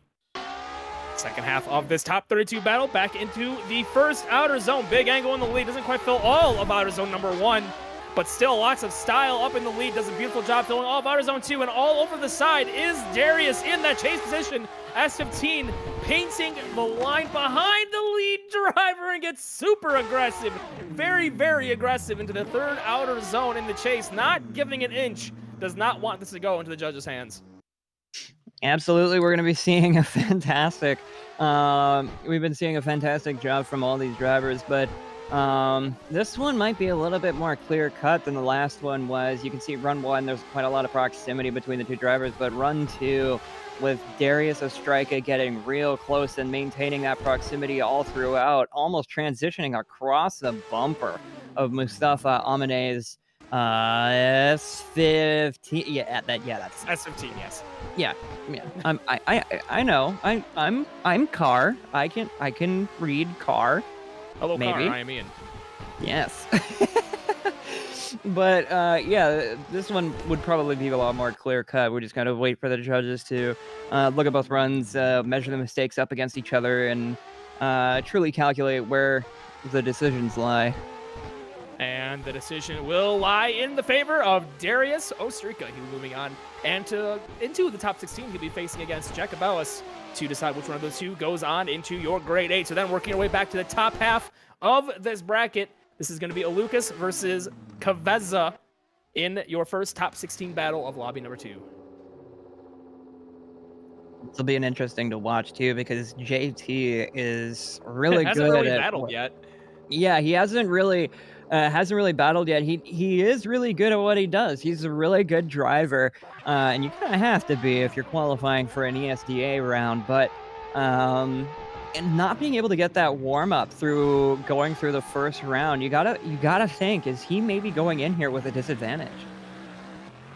Well, having one battle in your back pocket would help, yes, but we know all these drivers, the time they put into these, the practice that is required to get at this level. I'm sure they're well practiced. They've probably done dozens upon dozens of runs so far. Whoa, Keenan's back from the Shadow Realm. Oh, is that the boy? That's the boy. How did he get out? Boy in chat. Hey, someone kick him back in there. Get him back there. We can't have this. It's gonna be a paradox. We can't have that right now. So JT Kaveza Going to be giving chase to Vakaris Alukas off the line. Your first top 16 battle of lobby number 2. Big angle in the lead. JT getting super aggressive. That's a ton of angle by the S15 in the lead. JT has to back out of it to not fall victim to the transitional mistake we've seen throughout the night. But that's when they have to really lose out on a ton of proximity through outer zone number 2. Gonna charge back in for the third one, but he's not gonna do that. Playing it very safe and even falling back just a little bit more through outer zone number 3. Ooh, that's going to be a bit interesting. You know, JT definitely making a wise decision to, fall back a little bit, going through that transition, but able to really, yeah, I think he made about the same mistake we've been seeing a lot of other drivers make, just not getting on the brakes soon enough to be able to let that transition happen.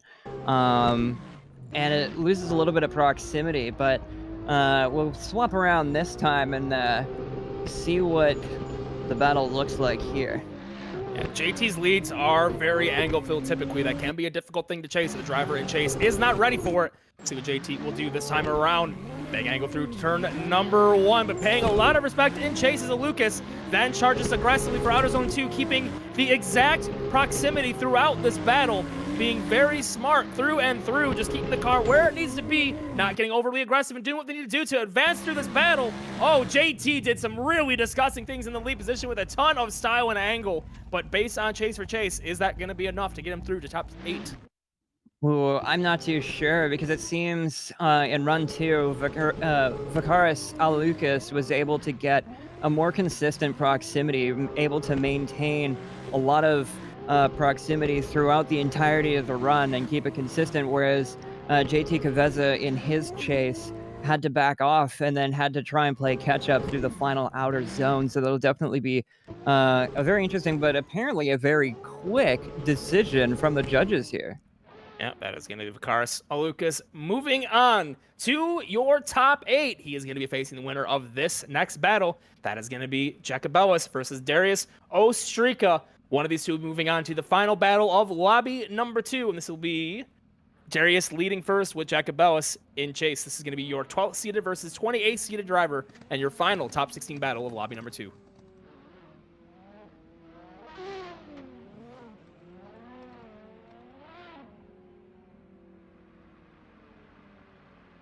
All right, so as you see then, drivers already working their way to the line. This S15 versus S14 battle. Now do remember, Jacobellis just took down Zach O'Sullivan, the only winner of the season so far. Gotta imagine he's riding that high after a phenomenally fought battle. Also seen Darius Ostrika do a really phenomenal job to take down Mustafa Amine as well. So this can really go any way. Another coin flip battle, all Sivia battle, as we get ready to send them off the line.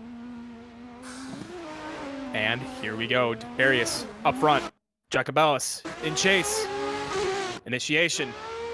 Lots of angle for the S15 up in the lead and a little bit shallow to the outer zone is the S14 in chase, but charges super aggressively, setting it up beautifully for outer zone number 2 and all over the side of Darius Ostrika in the lead, not letting him get away through the power section as well in the middle, and charges aggressively through outer zone number 3, just holding that car exactly in the same spot for 2/3 of the run, never falling back and not getting too aggressive on the charges. Jacobellis, oh my word. That is about as close and about as risky as you want to make your chase run. You can see he brakes, he's braking at the right moments before those transitions just to let the lead driver have enough space, just enough space to transition into the next corner, but he's immediately back on the throttle and catching right back up without charging too hard. He's got a very light foot on that gas pedal, and he's doing a fantastic job. Big toe off the line second half of this battle. Oh, that's a lot of style up in the lead. Oh, that's a ton of style up in the lead. Jacobellis doing some really nice things up front, but the S15 in chase of Ostrika not letting him get away with it, and matches through and through outer zone number 2, putting on the aggression where they need to be, but falling back a little bit. But oh, the contact into the outside wall up in the lead position. Very heavy contact with the back bumper was Oh gosh, Jacobellis, if that's Oy. unfortunate way to go, if that is going to be the case. They really did not put a foot wrong up until that point. What a shame. Yeah, we saw Jacob Ellis just leave as soon as, like, basically as soon as the run was over, just hitting the Alt F4, and I do not, you know, that's just so frustrating, throwing down the lead and chase of the day, and There's the then just making that small mistake at the very, very last, like, 50 meters. And unfortunately, you know, that leads to Jacob Ellis being eliminated and Darius making it into the top 8 between Vakaris Alukas and Darius Ostrika. This will be a juggernaut, just a slaughterfest of a top 8 battle to find who gets into the final 4. I heard you like Sylvia's. I hope you like Sylvia's. You're gonna get some more Sylvia's. Oh, S15 battle. Lucas up front, your 4th seeded Darius Ostrika, the 12th seeded driver in his S15 as well. Final battle of lobby number 2. Which one of these two has what it takes to go on into the top 4 and face Dylan Fink in the final lobby of the day? Off the line, here we go. Lucas up front, Ostrika in chase. Initiation, oh, contact made into the first corner, and that's really going to throw off the chase, but the lead does not get phased by it, though. Ostrika is able to recover, but that is a big-time awkward bobble through the entirety of the first outer zone, really being a big detriment potentially to this battle in the chase. Absolutely slamming the limiter in chase, speaking of which, is Ostrika trying to recover for it all they can, but Lucas really did not put a foot wrong, and that contact up in the lead position, I thought for sure was setting that lead up wide, but he recovered it as well. Wow, yeah, you can see a little bit of contact there, just trying to get into the transition. But of course, up in the lead, Vakaris Alukas just taking it all in stride and just running with it, doing a fantastic job, trying to recover from that. This is gonna be interesting. Yeah, Darius's lead have been nothing to shake a stick at, though. Definitely needs to put it on here where it matters. Second half of this battle. Does he have what it takes? Oh, contact into the wall. Big understeer lead, and that's just going to be a shutdown. Darius Ostrika making the fatal mistake at the very last turn of his run here in the grade. Not the last turn physically, but, you know, the last turn, the last obstacle to get on to the final four. You know what I mean. Darius Ostrika is more than likely going to be out then, and that is going to be with that little bit of a celebration from a car. Hang on. Will he advance? We gotta say, all right, the shutdown had already happened. Yeah. The shutdown had already happened, and Vakaris was just like, all right. And they just poured on the angle, and poured on more, and poured on more. Look at this. Watch run 2. Look at this. Yeah. He gets all of the outer angle. He's barely touching the grass. And then right here, just throws down ridiculous angle. You didn't have to do him like that. You didn't have to dab on him like that. He did it anyways, though. Regardless, big old celebration lap 4. Vakaris Alukas, he is advancing to your final 4, and he will be facing Dylan Fink when we get to that lobby. But to get to that point, we have 2 more lobbies to go, so we can then get on to deciding who is going to be the winner of this next battle. So please do not go anywhere. We hope you've been enjoying today's exciting esports drift action. But when we come back, more of the same here with lobby number 3. Don't you go anywhere. We'll be right back.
The 2021 Esports Drift Association is brought to you in part by Big Duck Club. Whether you use their parts in a drift car, time attack machine, drag monster, or show car, Big Duck Club will exceed your needs and defy your expectations. Visit BigDuckClub.com for more information. By Nexen Tire, one of the leading tire manufacturers in drift competition around the world. From racing to streets, Nexen has a tire for you. Nexen Tire, we've got you. NRG Innovations. From hubs, wheels, shift knobs, and more, NRG has the finishing touch you are looking for in your next build. With products also built specifically for sim racing, NRG continues to innovate time and time again. Visit getnrg.com for more. By Next Level Racing, the world's leading motorsport simulation brand with its industry-leading product range. Whether you are looking for your next racing or flight sim hardware edition, check out nextlevelracing.com.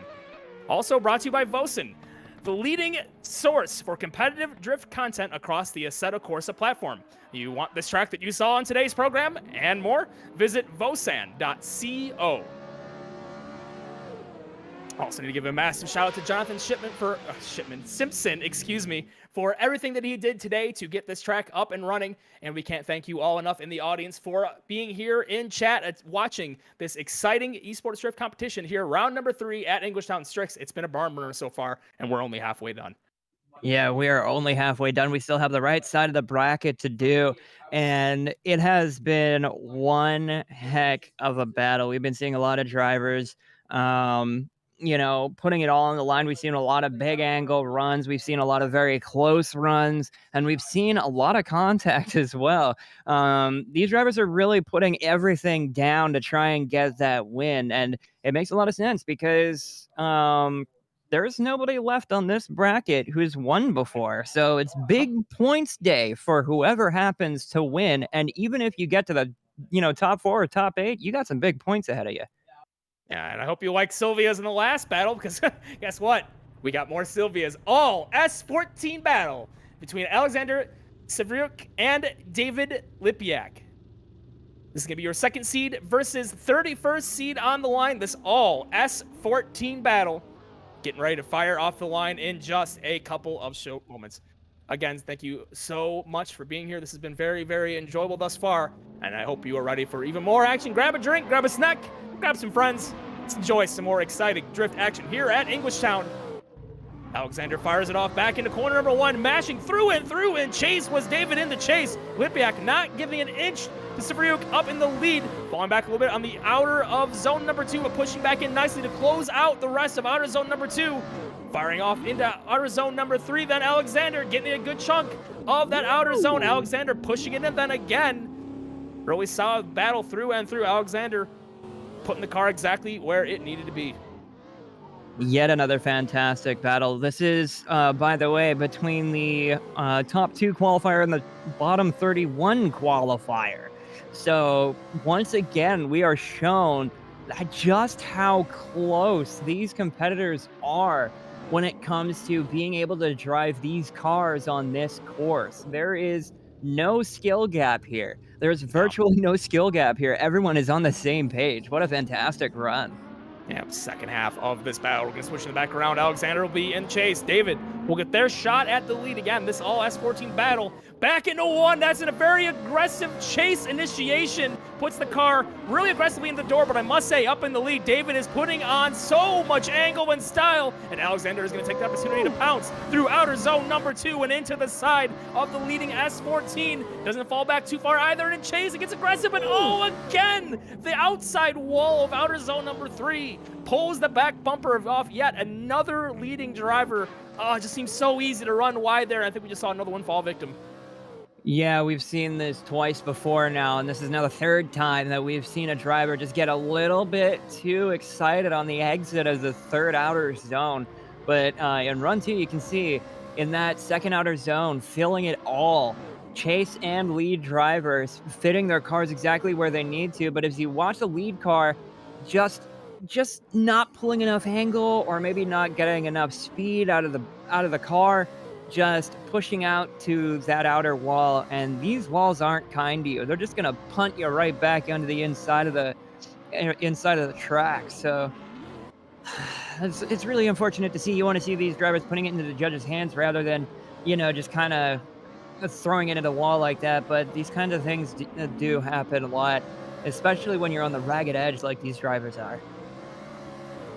So the judges taking their time to talk this one through, but a decision is coming straight in, and Alexander Savriuk will be advancing to your top 16. He'll be taking down David Lipyak here in the first battle of lobby number 2. Next up then is going to be Christian Petrov versus Lucas Tsemski. Again, I apologize for the pronunciations. I haven't been here enough to be consistent with it. I need to get better with it. I will learn the international tongue. I swear. I'm just not quite there yet. I'm sorry. We are very NA. We are very NA. I would like to deeply apologize. So they're already ready to go then. Oh, hey, I hope you liked Sylvia's. I hope you liked S14s. Oh boy, more. I like you wanna take a gander at what we got on the line? Here we go then. Christian Petrov, Lucas Yemski off the line. Oh, what happened there? It's like the lead driver grabbed the wrong gear or something weird. Desync maybe, too much clutch. That's gonna have to go back to the replay for sure. But a very awkward initiation for Christian Petrov. Lucas Yemski then gonna continue this battle on anyways, but this is gonna be all for naught potentially, depending on the lead situation. I don't know if that was like a desync problem or just it got out of gear, but the car just really rapidly decelerated there before they even got to outer zone number 1. Yeah, I'm gonna have to take a look again because I kind of looked away for a little split second, and then all of a sudden, just wow, that is weird. I think they might have went to put it in gear and they dropped it to second, or maybe a wrong gear, or the sequential didn't pull hard enough. These things do happen. But to me, that looks like a telltale sign of potentially someone not grabbing a gear in time on the run up to the corner. So back on the line then. It's not over yet. Anything can happen. But the StudioKolomna car in chase could be in a little bit of trouble. Off the line, Lucas in the lead. Christian this time in chase. Second half of this battle. Just got to apply the pressure, get really aggressive with it, but almost falls offline. That was another really awkward initiation for a different reason that time around. Maybe the lead driver potentially getting into the wall almost. Oh, running a little bit wide on the exit of outer zone 2, but does not get into that outer retaining wall. And both drivers able to finish out this course without another piece of contact to close it out at least. So definitely a little bit floppy on that one, but hey, it is what it is. Some wobbly sausage on that one. What's that wobbly sausage. Yeah, it was definitely incredible, never change. But this has been like the messiest run of all day, and this is the messiest batch of runs, and to be honest, not a small things too. It wasn't even that bad. It was just small things. Like when you watch real drifting, it's almost like with real drifting, you have so much to worry about. Keeping your car clean, keeping it off the wall, and all like the expenses of what happens if you break your car, and it's really nerve-wracking. But here we've been seeing so many great runs, so many really great runs, that it's only now that we're finally seeing a bit of a messy finish. Yeah, and that will be Lucas getting the win and moving on to the top 16. Got to imagine then that Christian may have had a hardware issue of some form, not getting it into gear on the start of run number 1, and that was it's a big 0, if not a complete 0 on run number 1. So tough break. But it's not the end of the season. They will be back. So then, going on to the next battle, this is going to be Jaden Cathcart in chase versus Wojciech Wawrzyka. There you go. Wojciech Wawrzyka will be in the lead, and Jaden Cathcart will be in chase. That was my best attempt, and I do dearly apologize for absolutely murdering that. An attempt was made, at least. An attempt was made. So Wojciech in the lead. Jaden in chase. People like Sylvia's. We got more Sylvia's. Off the line Very aggressive V8 up in the lead. Oh, in the chase position, almost going over the back of outer zone number 1, but keeps it on course, holds it nicely. A slight piece of understeer for the lead driver there, but then allowing the driver in chase, rather, to close in as a result with more angle poured onto it to exit outer zone number 2 and into the zone 3. Contact to close it out as well. Jaden getting very aggressive to the side of Vocek. Yeah, that was a bit of a messy run for the chase driver to follow there, because in the lead, you can definitely watch heading through that first outer zone as we take a look here. Getting all of it there, but heading into the second outer zone, you can see going a little bit too shallow, not bringing out a whole lot of angle, just understeering the car, the front end just washing out. And that's going to be a big thing that the judges are going to be looking for, not being able to get all the way to the back of that outer zone and not having a whole lot of angle. Those are pretty big deductions.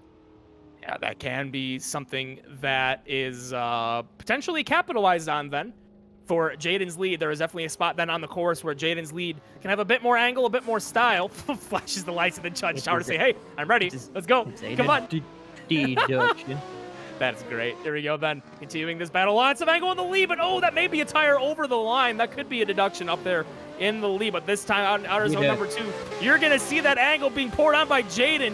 Absolutely making sure he's going to maximize his angle through outer zone number 2, the spot where he needed to capitalize for sure. Tons of angle into 3, but goodness me, all over the side of the door is Vocek in that chase position. It's not over yet. There's still a lot of stuff they can talk about in differences, chase for chase and lead for lead. But yeah, really phenomenal second half of this battle. I think if we do decide the battle here, we're going to be weighing out the mistakes that these drivers have made and seeing which one is more significant. But we did see in the chase, once again, that car just not getting to angle. Wojciech's car just understeering in that front end there. But he was able to at least close the gap and get right onto the door through the final half of the track. Able to make up for that mistake. And Jaden possibly getting a little too, what's the word? A little too, I had the word. It's gone now. My brain don't work. I don't know. It just happens. I can see this one potentially goes one more time, depending on how I see those offsetting mistakes. Because left and right, I'm seeing a close battle through and through with obvious differing points. Yes, but there's still definitely like strengths and weaknesses to both runs where I can see this potentially going one more time, but I don't think this is going one more time based on what I'm seeing on the PDF. Just waiting on the official word. Taking their time with it. Plucking away. Oh, wait, PDF, or the Excel sheet. Why did I say PDF? Excel, excuse me. Excuse me, my brain is not working either right now. It is what it is. Wes Johnson giving their best initial die impression with just peck. Peck. Peck. Peck. Peck on the keyboard. No, taking back to typing, so they're still no, they are no longer typing. All right, we're back in session. All right, so I will mention though, in the lead car in run 2, I did notice that car was getting right to the back end of the outer zone, as you can see in outer zone 1 as we see it again. But I didn't think it. I thought it was on the line there. Didn't think it was quite over, but looking back at it again, it might have been going over. You think I've been around with the ESD for long enough? I just know these things, man. I have this intuition. It comes to me in the most brilliant of times when it's completely not necessary. That was a one more time. It has been called one more time decision between Vocek and Jaden Cathcart, who I'm going to need you to take over one of these because my entire microphone stand is falling off of my desk. Okay, I got it. All right, so we're going to see these drivers go one more time with Wojciech Wawrzyka. Yeah, okay.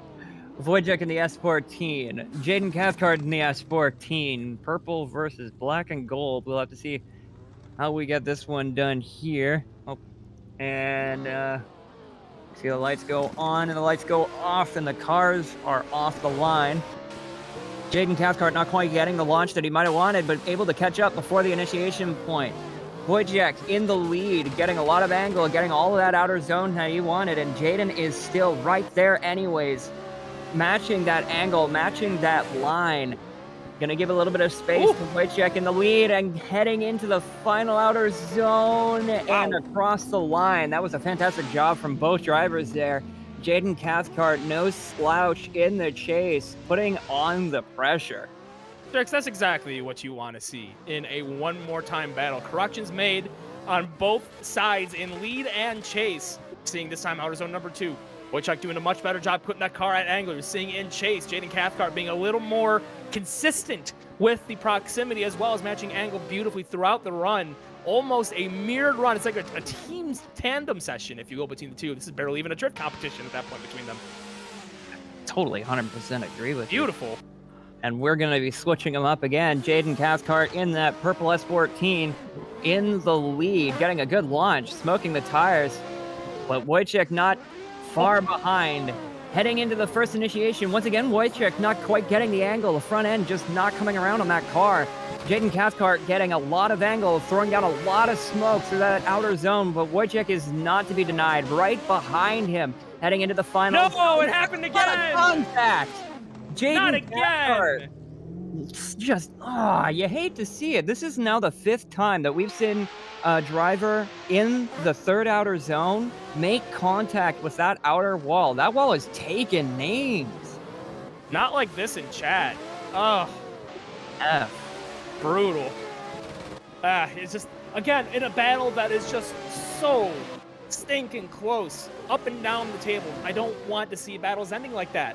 But that's gonna be it then. Wojciech is going to get the win. That outer wall, outer zone number 3, coming to claim yet another victim. We get enough cars going into the outside wall. We might be able to make some replacements for Keenan's Shadow Realm tribute. True. So Wojciech, of course, all things considered, definitely threw down there. So it's not like he was gifted a win or anything like this. He's still got some pretty stiff competition to go up against, but he definitely threw down pretty hard and, really proved that he definitely belongs in the top 16 with that run, though. Yep, so this will be your final top 32 battle. Oh, finally, a bit of variety. The only car that isn't a Sylvia. RX-7 in the lead. This is going to be Jack Lai versus Brandon Gardner, and that is going to be a shutdown. This is the first time we've seen it so far today. Somebody utilizing that restart marker, and that is absolutely legal. If you think you did not get enough of a jump off the line, you messed up in chase just a little bit, you're more than welcome to try to lock it down and slow it down before that first white line just in the middle of that crossover bridge section. So, taking exactly to heart the rules was Brandon Gardner, and that can be something that can make or break a decision. Very, very smart piece of driving. That's what you want to see. Not a rule we get to see utilized enough. Like I've seen time and time again, people just kind of like tripping on their own heels, getting a little too nervous off the line, and it just causes them to go, I'm gonna go anyways, and they forget, oh yeah, I could have restarted. But that was smart. That was heads up driving. Gotta tip my hat to that. Back on the line then. We're gonna try this once again. See what Jack Lai has in the lead. We'll see what Brandon Gardner has in chase. This is your final top 32 battle of lobby number 3. Oh, that's a lot of angle up in the lead. The wall in outer zone number 1, though, on the run-up. Contact was made, but that was not a shutdown, I don't think. Very, very close, though. He still had just barely angle into the car. Did Brandon Gardner, and is going to get aggressively into the side of the RX-7 in the lead. 0-2 on the tour, getting a ton of Nitto Tire onto the tour. Oh, tragic way to start it up. Nexen Tire, the number 1 tire source in North America. Yeah, you really do hate to see it, though. You can see in run 1 here, Jack Lai just not quite getting the initiation he wants, throwing the car straight into the wall. Hopefully able to maintain that angle. The judges will have to determine that for themselves. If that was Brandon Gardner, that wasn't Jack. Jack was in the lead. Jack was in, oh yeah, right. Brandon Gardner is in the... Braden, a worky.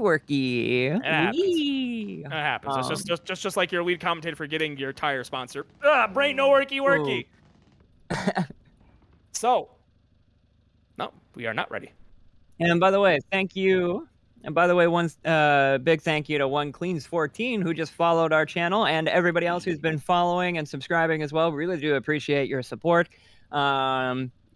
following and subscribing to this channel means we get to provide you more content just like this. And we have a lot more where today came from. So thank you very much for your support.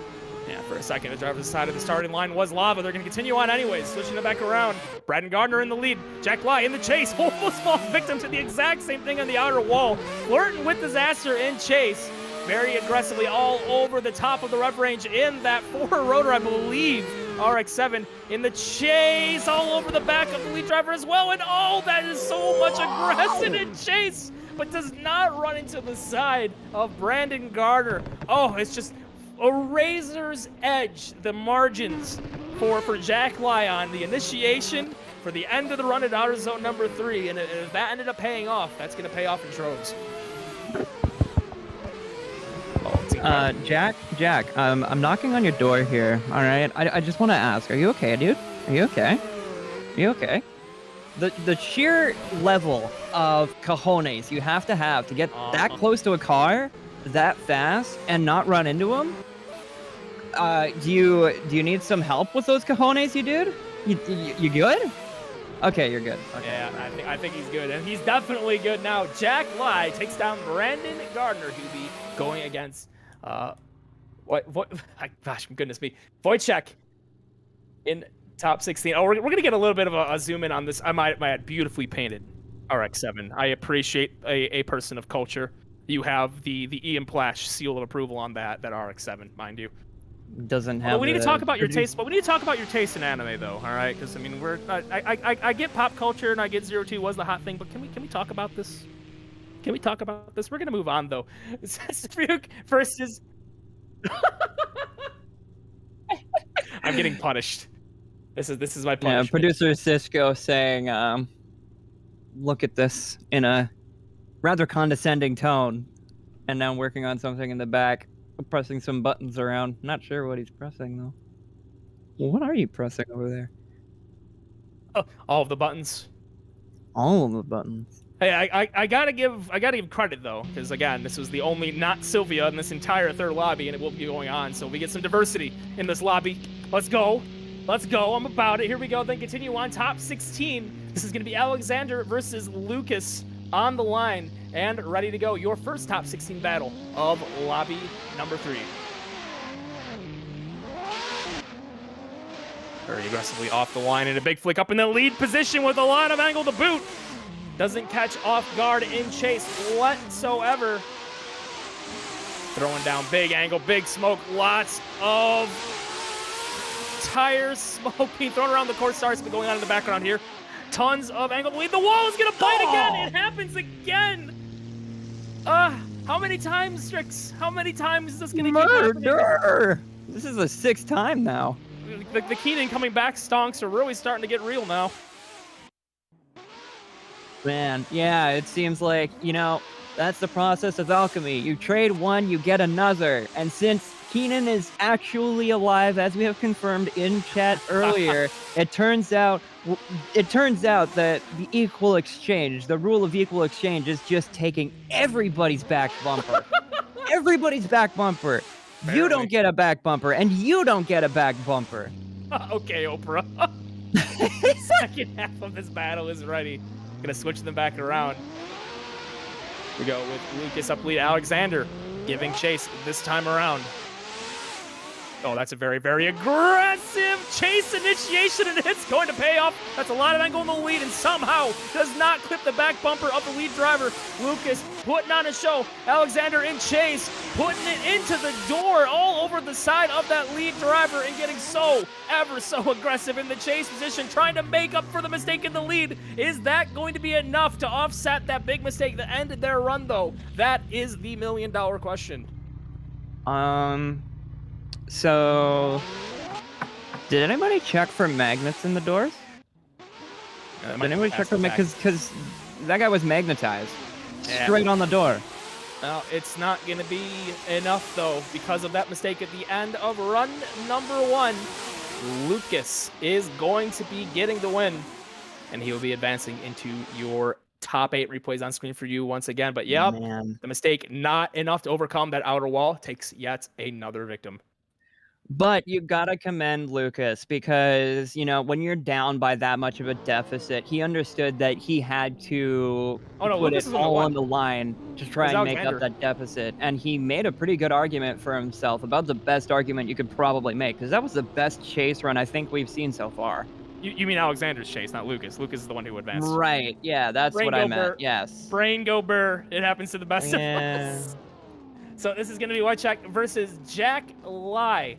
Jack Lai in the RX-7 versus yet another S14. Yes, the RX-7 is the one lone soldier that's not an S14 in lobby number 3, and that is going to be a very aggressive chase. An awkward touch into the back bumper. Center punches their passenger side door, but still recovers from it nicely. Not exactly filling all of that outer zone as Wojciech in the lead.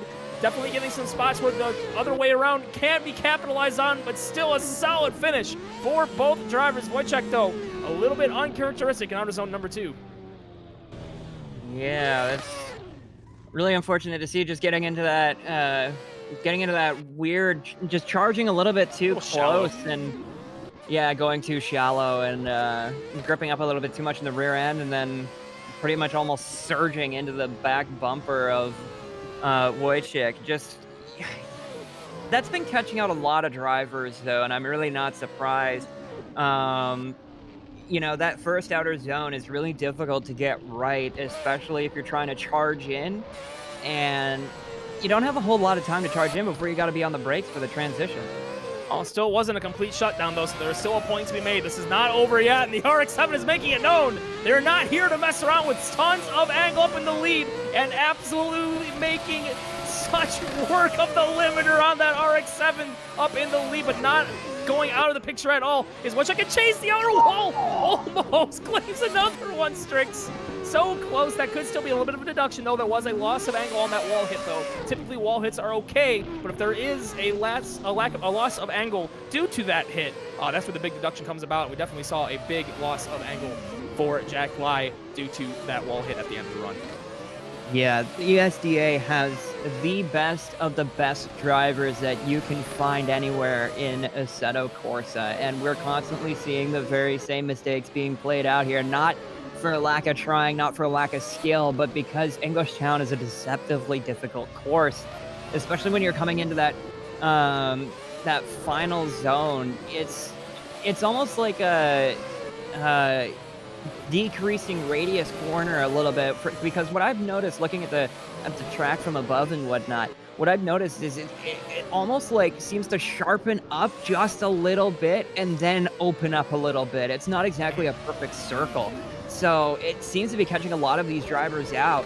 And I mean, I'm not really surprised, because looking at the track myself, I feel like I'd have trouble all over the course. So it's frustrating to see it happen time and again, that wall is catching people out, but you know, it's just a very difficult course here, deceptively difficult. Yeah, so judges definitely have a lot to talk about with this one for sure. Gotta think at this point they might be arguing Jack Lai's lead could have been better, and that might be enough to propel them into a victory. And that is going to be the decision. Jack Lai is going to take down Wojciech here and move on into the Great 8. Lead for the lead, I guess that was just enough of a difference to offset the mistakes for Wojciech in their lead, and potentially there's also a world where they thought the contact then from outer zone 1 to outer zone 2 on run number 1 could have been Wojciech's fault then. Maybe too much angle and an awkward slowdown in the middle of the course could have caused that. Yeah, I could definitely see that. You know, there's a lot of reasons for why you would make this decision, and I don't necessarily disagree, because even though Jack Lai did make contact with that outer wall, it didn't look as significant as what we'd seen earlier. So, you know, I could definitely understand if the judges decided to give him leeway there. But moving on, RX-7 versus S14 again.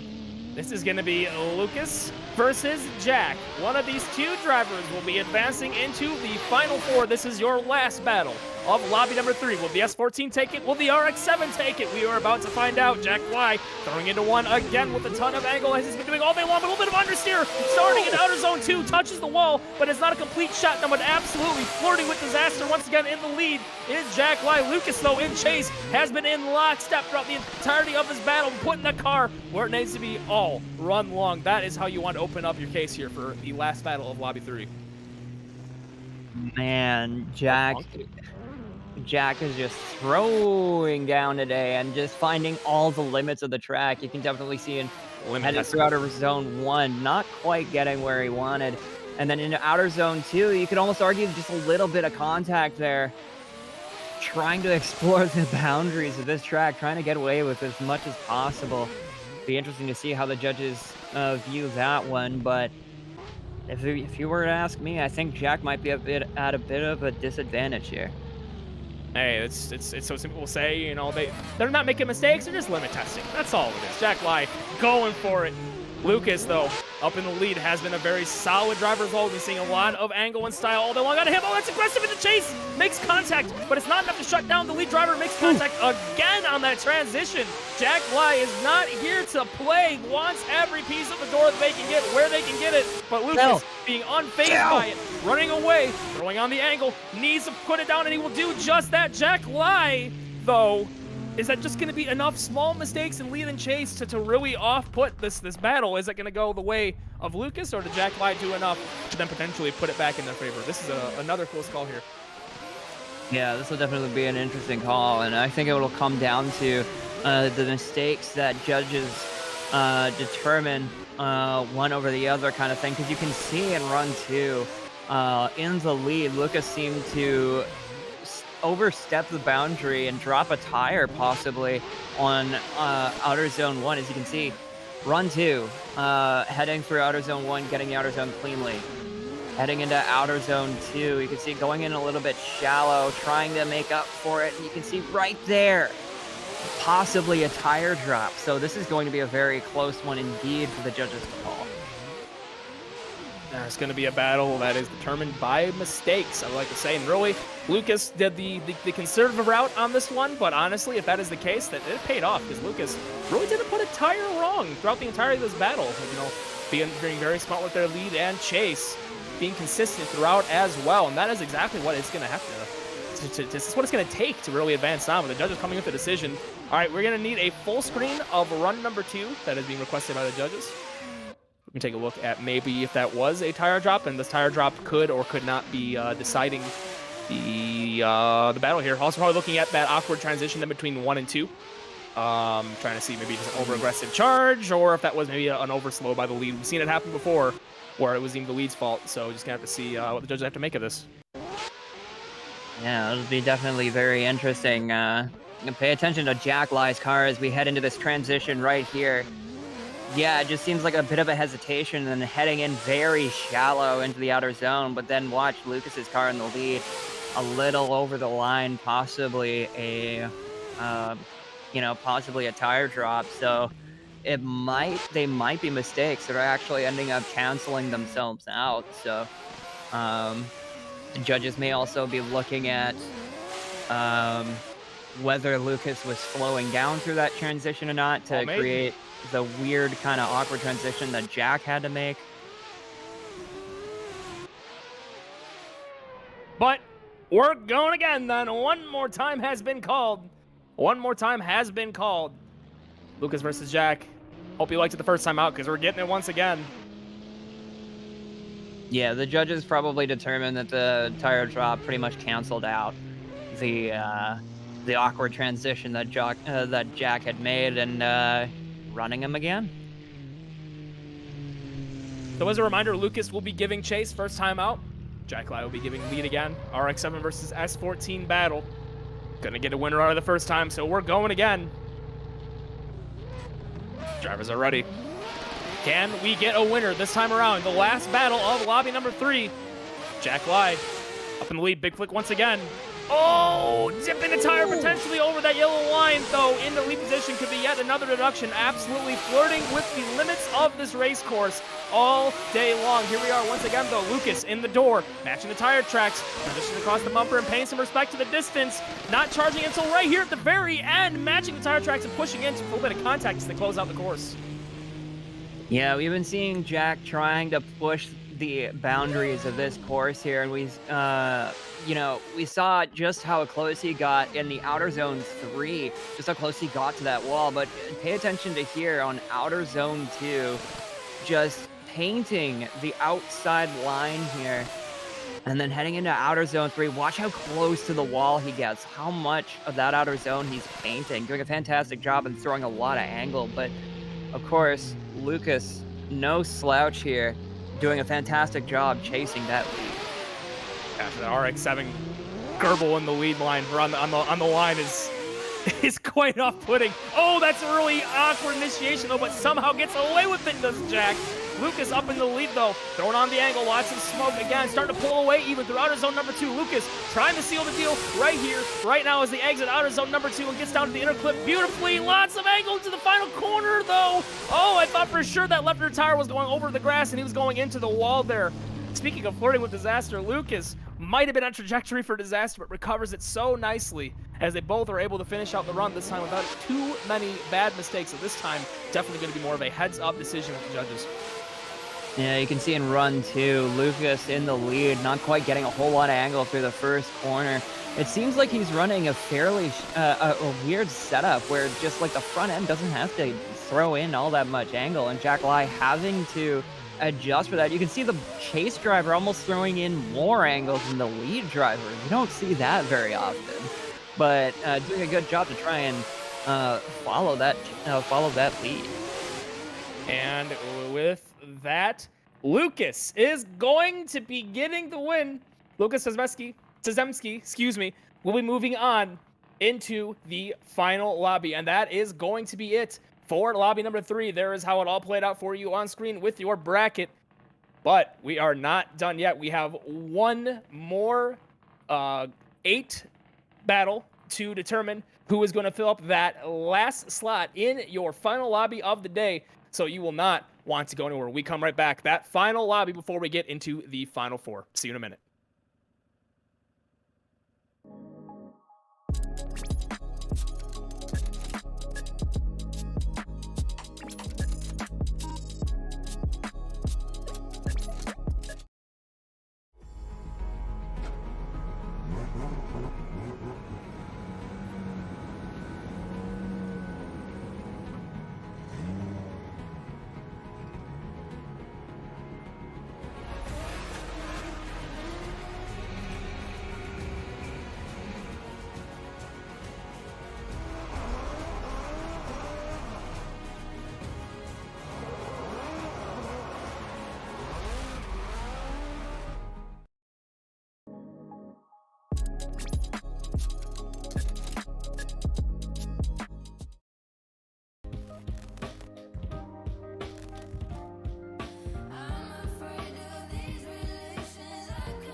Welcome back to round number 3 here at Englishtown for the Esports Drift Association.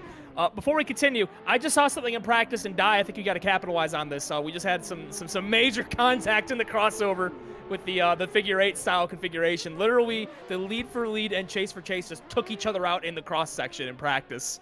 Oh man, we need a drift figure 8 to the death. Let's make that happen.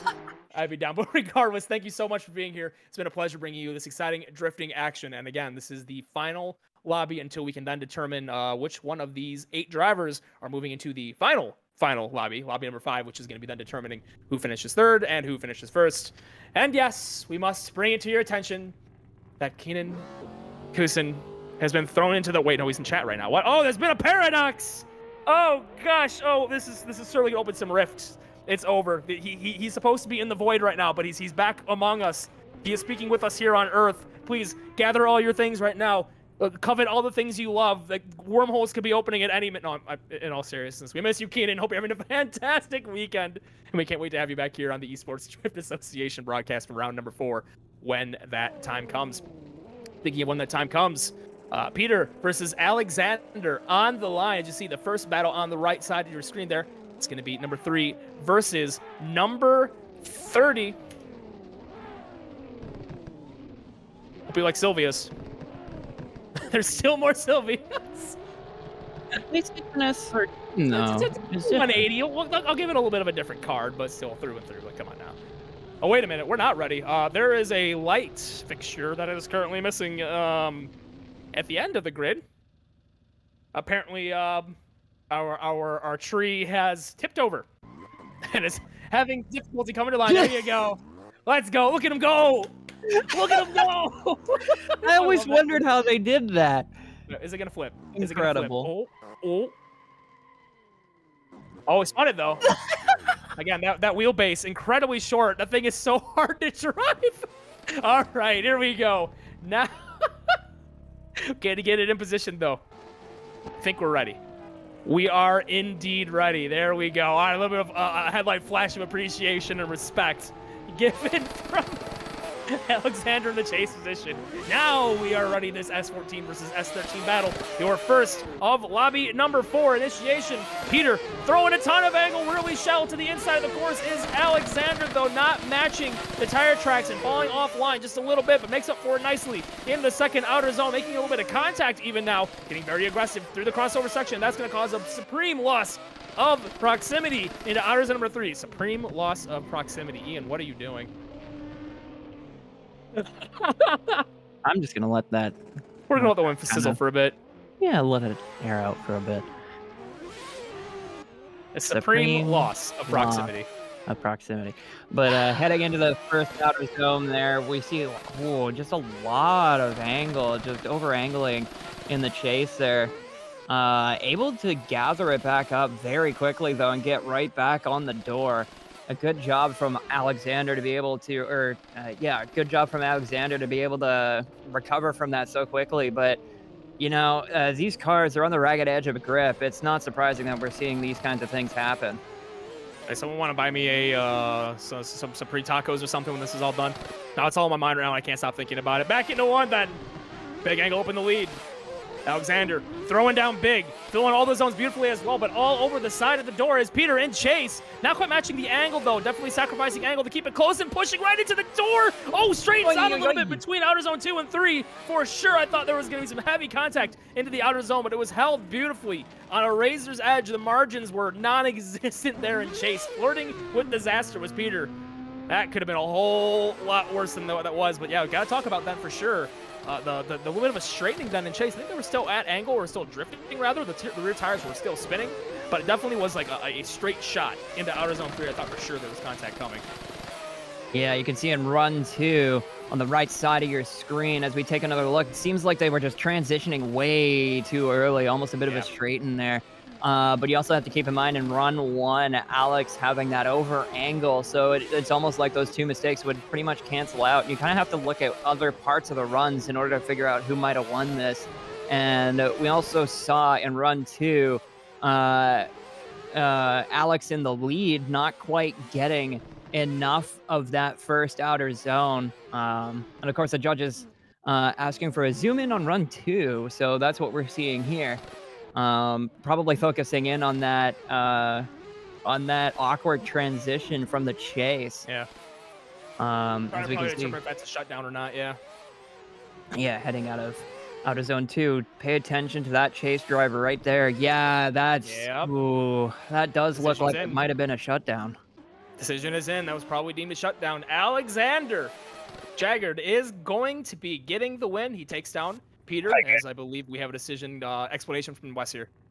Yeah, so as you guys saw there, Piotr in his chase run, on the transition coming from outside 2 to outside 3, completely straightened out on the transition there, and then reinitiated. So just completely stopped drifting and went back in. So we gave the win to Alexander. Yeah, thank you very much for that explanation there. Unfortunately, just, transitioning a little too early and getting a little bit too close to the lead car, and unfortunately that'll be his undoing. But Alex Jagard getting the win here and advancing into the top 16. Yeah, so next up then we have Artem versus Slavomir Duda. This is Artem Makushenko who will be leading. Slavomir Duda will be giving chase. Just waiting on Slavomir to wake me up inside. I can't wake me up inside, save me, and pull off his parking spot, and we can continue on. It's top 30. Thank you. I was hoping somebody would. I'm not saying anything. I refuse to say a dang thing. Producer Cisco. There we go. Producer Cisco, can the stream hear you or no? No, the stream cannot hear him. Okay. All right, they have awoken from their slumber on the way then to the starting line. Again, this is your 14th versus 19th seed. Slavomir will be chasing, and Artem Makushenko will be in the lead. RX-7 versus S14. I feel like I've seen this somewhere before. Have we? Have we? Deja vu. Must have been a different timeline or something. It's kind of scrambled right now. The timelines are all over the place after all. So here we go. Artem in the lead. Slavomir in chase. Initiation. RX-7 giving a ton of angle. Throwing it in big. Oh my goodness gracious, that RX-7 is getting on the style. Big angle and filling every single zone beautifully as well, mind you.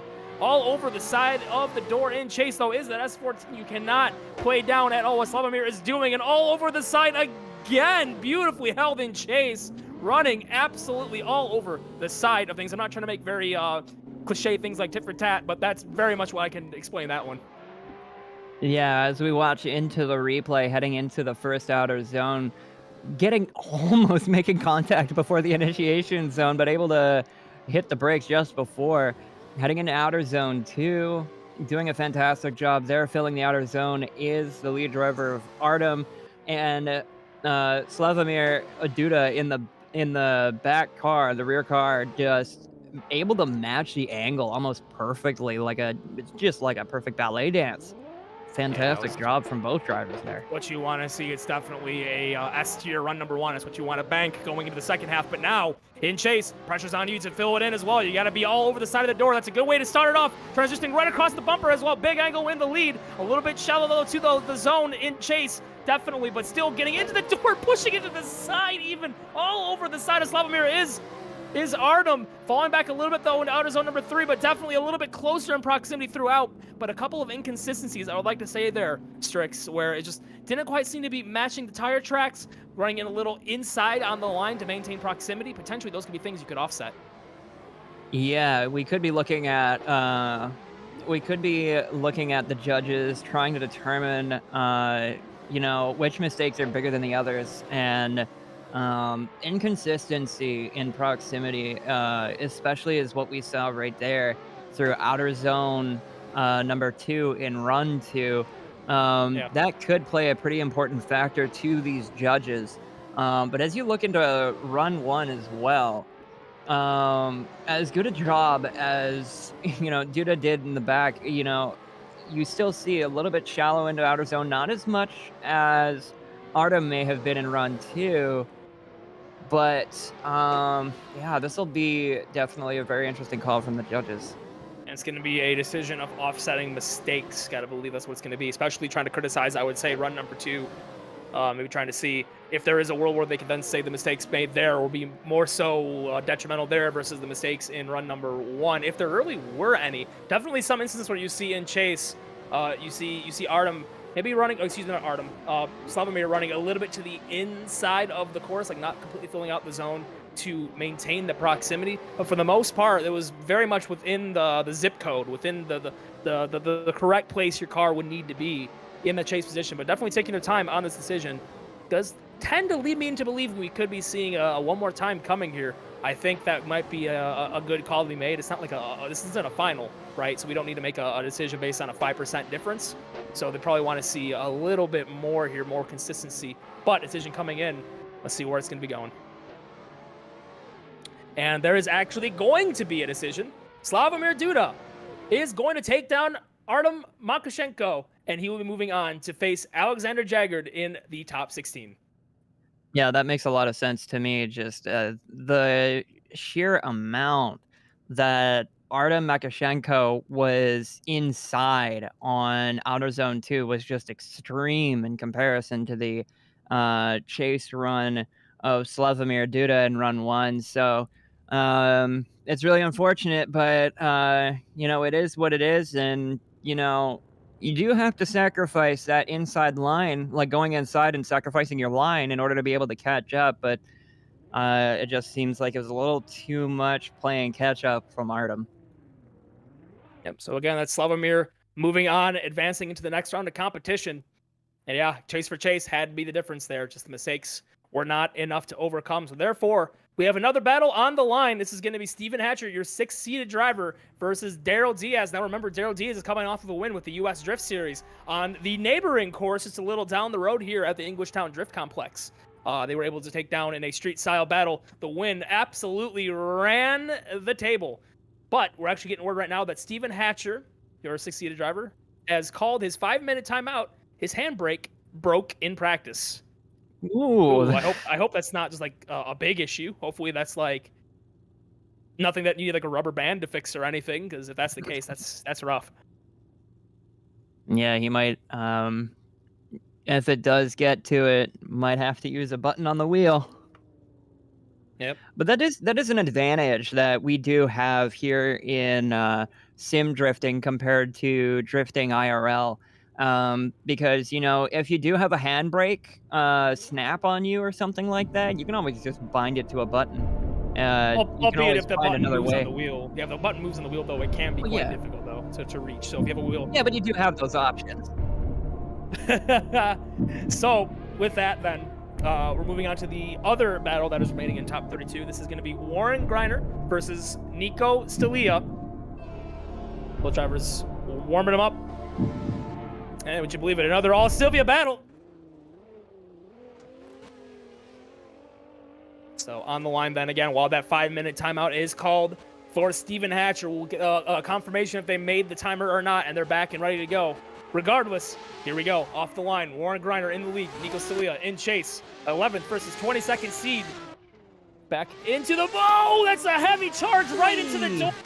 Really good job by Warren Greiner. Hats off for not just shutting it down right then and there. They absolutely could have, but they didn't. Spirit of competition, they will keep it going and finish out the run to the best of their ability, but definitely falling back in chase is the Escuco Drift Machine of Nico Stelia after that heavy contact into one. Definitely bowled them over a little bit there.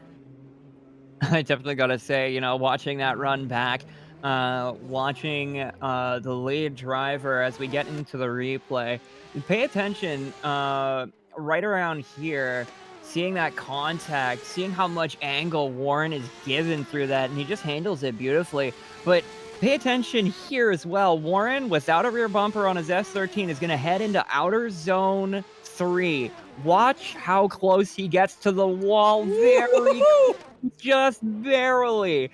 Thank gosh he didn't have a rear bumper on that, or I guarantee you that wall would have ate yet another rear end. Almost had outer zone 1 giveth, outer zone 3 taketh away. Here we go, second half of this battle. Warren in chase this time. Nico Stelia will be giving the lead. Oh, another aggressive charge and chase. I thought we were about to see it happen again, Strix. I was about to see doubles there, but nope, didn't happen. Was able to get on the binders and throwing it big. Oh my goodness, there is so much style in that lead machine. Nico Stalia putting it down big. I have never seen so much angle out of a car so consistently all day long, but heavy contact into outer zone 3. That looks a little awkward though. I think the judges are gonna have to look at that one.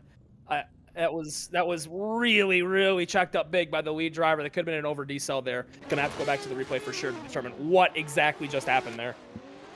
Yeah, and we are getting word from chat. XE Baggins saying that Nico only had about 1 or 2 hours of practice on this track. Personal life probably taking a bit of a toll on this, and might be explaining the possible jank here that we see heading into outer zone 3. We can see the brakes getting heavily applied. That almost looks like a server desync. That was just a really awkward decel. It didn't seem natural. And I'm seeing a little bit of a bobble as well out of the Skuko machine as well right now as they're doing burnouts. So there could have been server decel or desync there at that very moment, actually, where you're seeing some inconsistencies with the bobbling throughout the entirety of the run. And that decel came, it just really snapped slow, like just out of nowhere. So that could be what we're looking at here, because it looks natural, and then suddenly, boom, slows down. Very, very slowly slowed down. So, like, I don't know if it's a combination of, I mean, obviously that is a heavy decel, but I bet you the wait and see desync right there may have made it look a little more exuberant and exaggerated to what it actually was. But still, nonetheless, that would be then deemed the fault of the driver who's having the connection issue. So it really doesn't make any difference here in this instance, I don't think. Yeah, we're definitely going to have to, the judges are definitely going to be looking at run 2 and that contact in particular. But I don't know, I'm not sure. That's really hard to look at, because if that desync did happen, then it's entirely possible that what we're seeing, all that decel, may be that the control on the server side was just locked on the brakes, and we may have seen more of that. But that said, though, we didn't see the car kind of snap back into its regular position, which you would expect from desync, because there is basically a communication between the server and the driver's computer. So it seemed very I don't natural. know. It does. It was going to be a very shallow entry in outer zone 3, whether Nico was experiencing desync or not. So this will be interesting.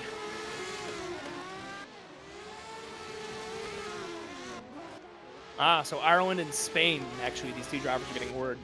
So that might not be helping the cause. And I believe we're staying on the European server today. So we're closer to them at least. So their pings better than us here at North America. Usually we like to share the load between NA and EU servers, but mostly EU and UK-based drifters, along with Russia as well, Ukraine, so Poland, and you name it as well. So like really, it's just it comes down to, you know, ooh, interesting. I would like Wes to maybe join us about that decision. We can see if we can get official confirmation. We're getting word that they want the second run to be rerun. So I would like to, maybe if Wes would like to join us, or somebody.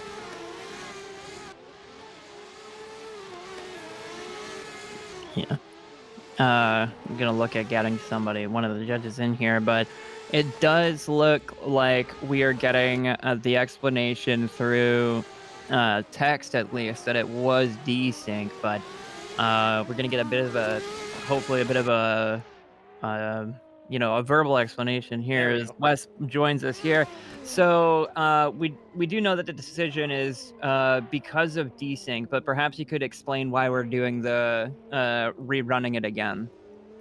There was some significant desync there towards the end of the run, and Nico called it out, so we're just going to give him a second chance to get it right here. If it happens again, I don't know, but we're just going to run it again due to the desync. Okay. Alrighty. Seems fair enough to me. Thank you very much, Wes, for popping in and giving us that explanation. And for those of you in chat who don't know, desync is essentially like server lag.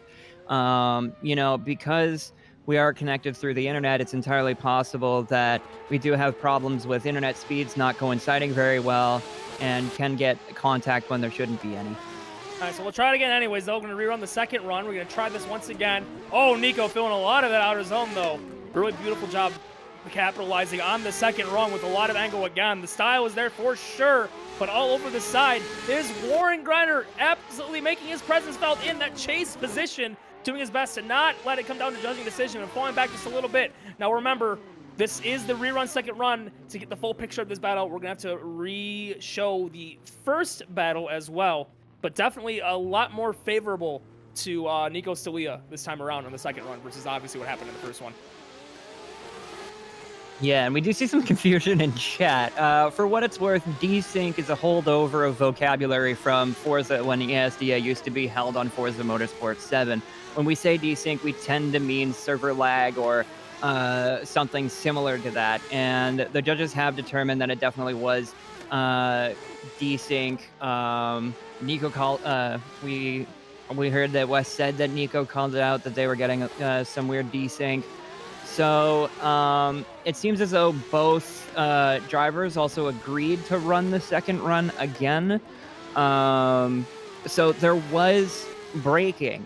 We're also receiving some word from the judges that there was braking, but they want a clean run without that server lag so we can make the accurate decision, and a decision has been made.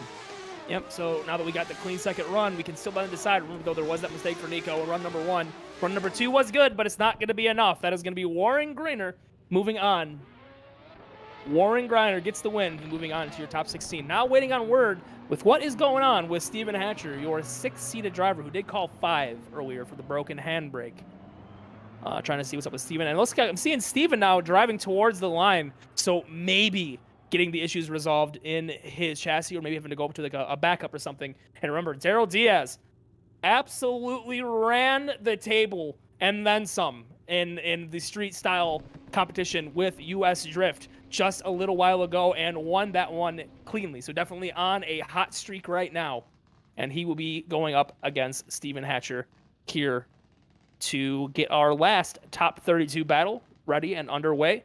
Both drivers on the line, RX-7 versus S13. Here we go. Working our way back into turn number 1, initiation. Oh, RX-7 forward disaster outside wall, but does not hit it. Daryl falling back nicely. Charges into the door, though, in outer zone number 2. The RX-7 all over the chip throughout the entirety of that zone, destroying the innards of that motor, running it so violently, so aggressively up in the lead, but Daryl is all over the side of that lead vehicle. Phenomenal start to the first half of this battle. Ooh, that was fun to watch. That was incredibly aggressive from both drivers. A fantastic run. We can see that RX-7 gets very, very close. He didn't even have to get that close because the outer zone hadn't even started yet in outer zone 1. But continuing on, not even phased by it, just, yeah, I'm just out here for a leisurely stroll.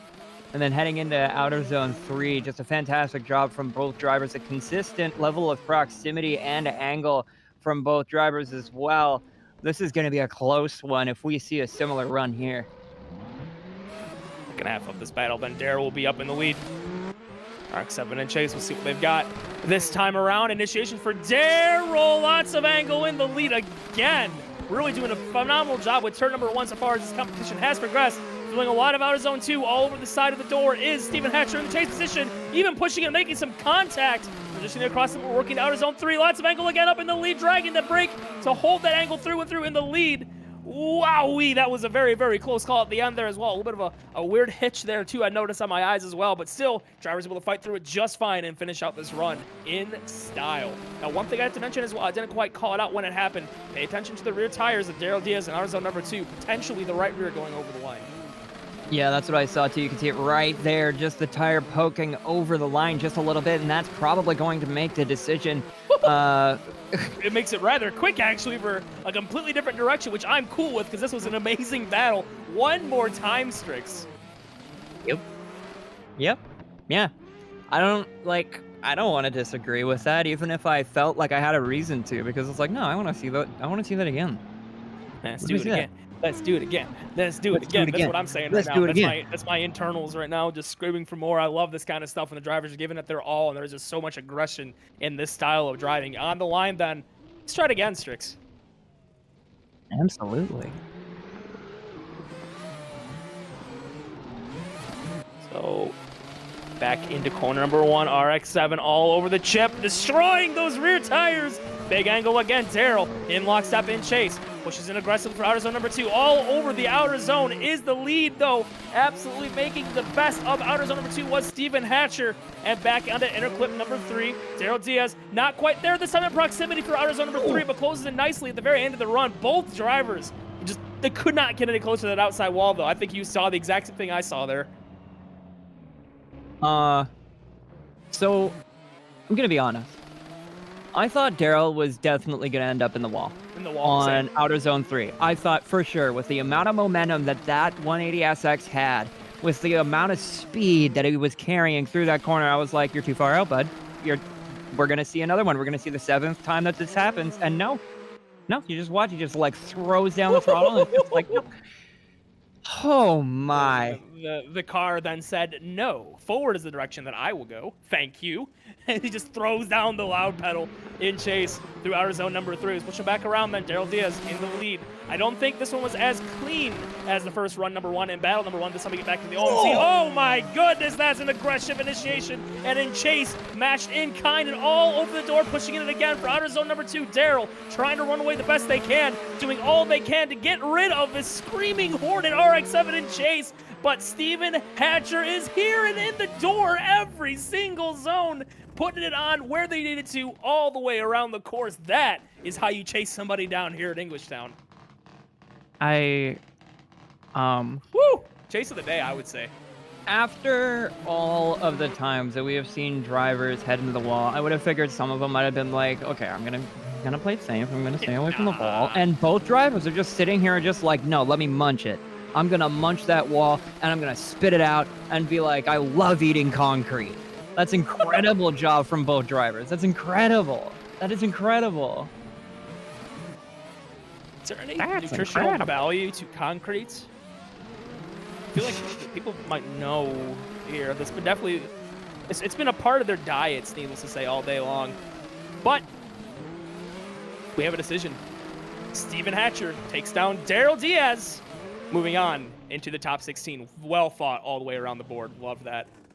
Yeah, that had to be a very close call between the judges, but Steven Hatcher, definitely doing a great job here and showing how much aggression can really improve your scores, at least in the eyes of the judges. But of course, no slouch. Daryl Diaz doing a fantastic job through both runs. That was an absolute slugfest, and it just so happens that Steven managed to come out on top, and that was like that was just ridiculous. Good stuff. So then moving on to your top 16 battle of this lobby. The first one, Alexander Jaggard versus Slavomir Duda on the line. Just a couple of short seconds away, and we're going to continue on with this lobby. Only 3 more battles to go, and then we have a final lobby. But to get there, Alexander and Slavomir are going to throw down. Which one of these two has what it takes to advance? That's how you leave a very good impression right off the bat. Up in the lead, Slavomir Duda with so much angle throughout in the entirety of outer zone number 1. It does so in kind for outer zone number 2. However, in chase, Alexander painting the lines, getting into the door as well, but a little bit shallow to the proximity. At least pushing inward a little bit for outer zone number 3. Not quite matching the tire tracks, but still, as far as like proximity distance goes, very well done in chase. Yeah, this is another slugfest here. Both drivers doing a fantastic job.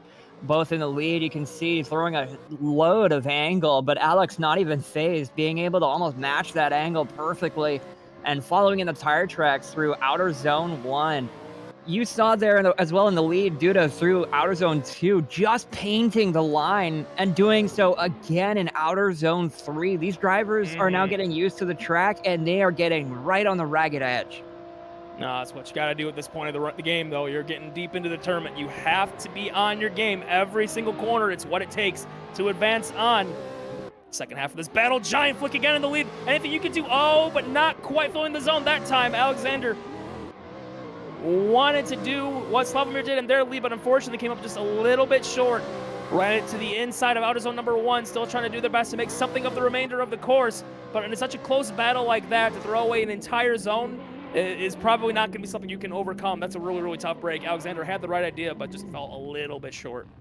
Yeah, you can see stomping on the throttle as Alex in that 180SX. He probably realizes it too. That was probably the most vital mistake that he could have made there, just not filling out that outer zone. And after a run 1 like that, and then following it up with a run 2 like that, you gotta, even looking at all the other mistakes that may have been made, I think I might have seen Slavomir Duda maybe center punching that inside clip.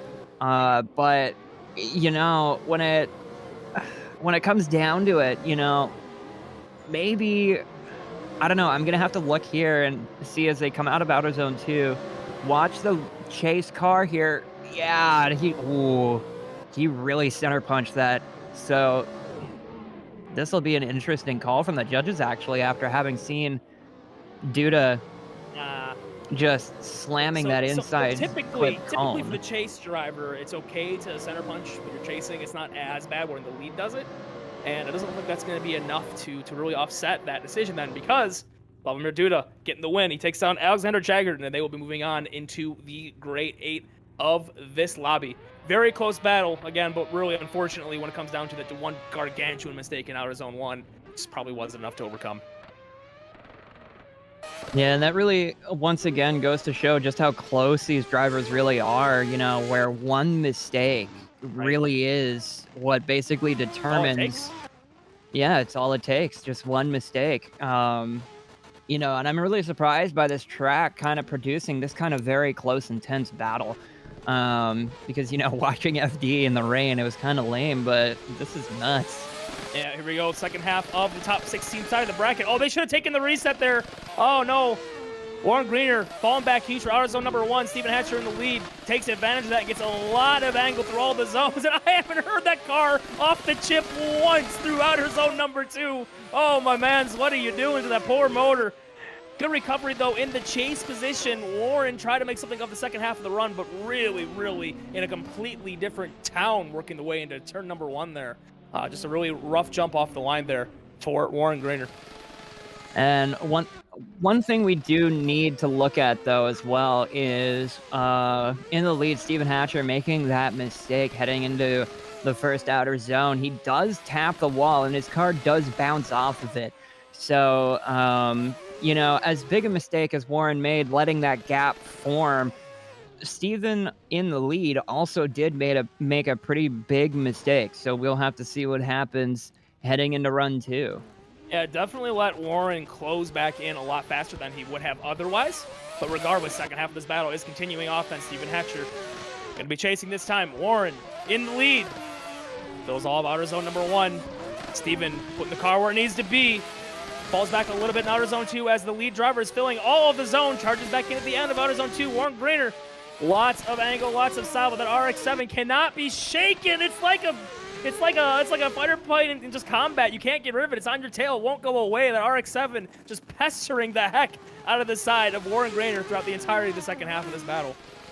Steven has been doing a fantastic job here in round 3 of ESDA here at Englishtown, doing a fantastic job. We can see in run 2, trying to just get into the door. It just seems like Warren is kind of slowly inching away, and then Steven's like, "Oh, okay, I'm gonna catch up now." But it'll be really interesting to see how the judges kind of call this one, because we did see not only Warren Griner in the first run get gapped, but we also saw Steven run into the wall a little bit, and then in run 2. We did see Steven kind of faltering on the angle, or faltering on the proximity, rather, and maybe going a little bit too shallow into outer zone 2. So this will be a really interesting one to see how it's... Ooh. Interesting decision, then. One more time has been called. I would love if a judge wanted to clarify for us, please, in the booth, the decision behind that one more time. Definitely seeing an offsetting mistake if we can get somebody in here. But yeah, one more time has been called. Maybe wanting to see that it get cleaned up a little bit. But maybe we get a bit of clarity here if somebody is ready to do so for us here. But yeah, we're going to run it again then. Warren Greener gets another Vosan life here.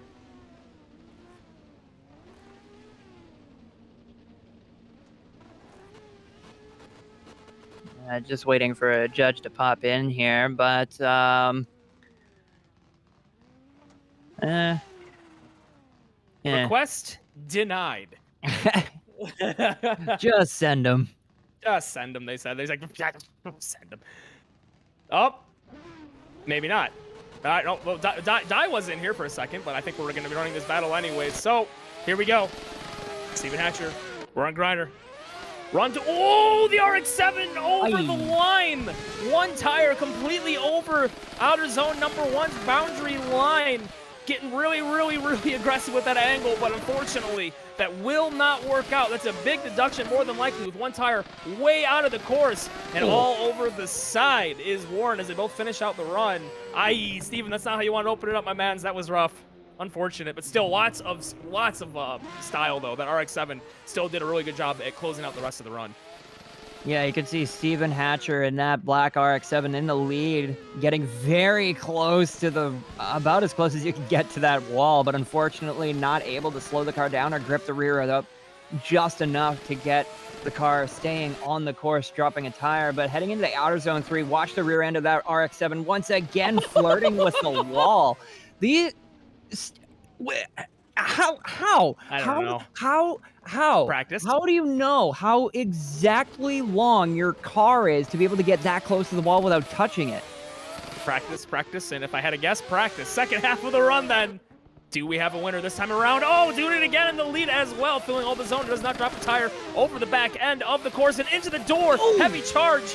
Big piece of understeer as well for the lead driver as well. That's going to have to come back to the replay for sure. Does it again? No, almost making contact with Steven. Still getting super aggressive with that RX-7, making sure he is known in the rearview mirror, not letting him breathe for a second, Strix. Wow. We've been seeing like just an onslaught of very close battles from Steven Hatcher.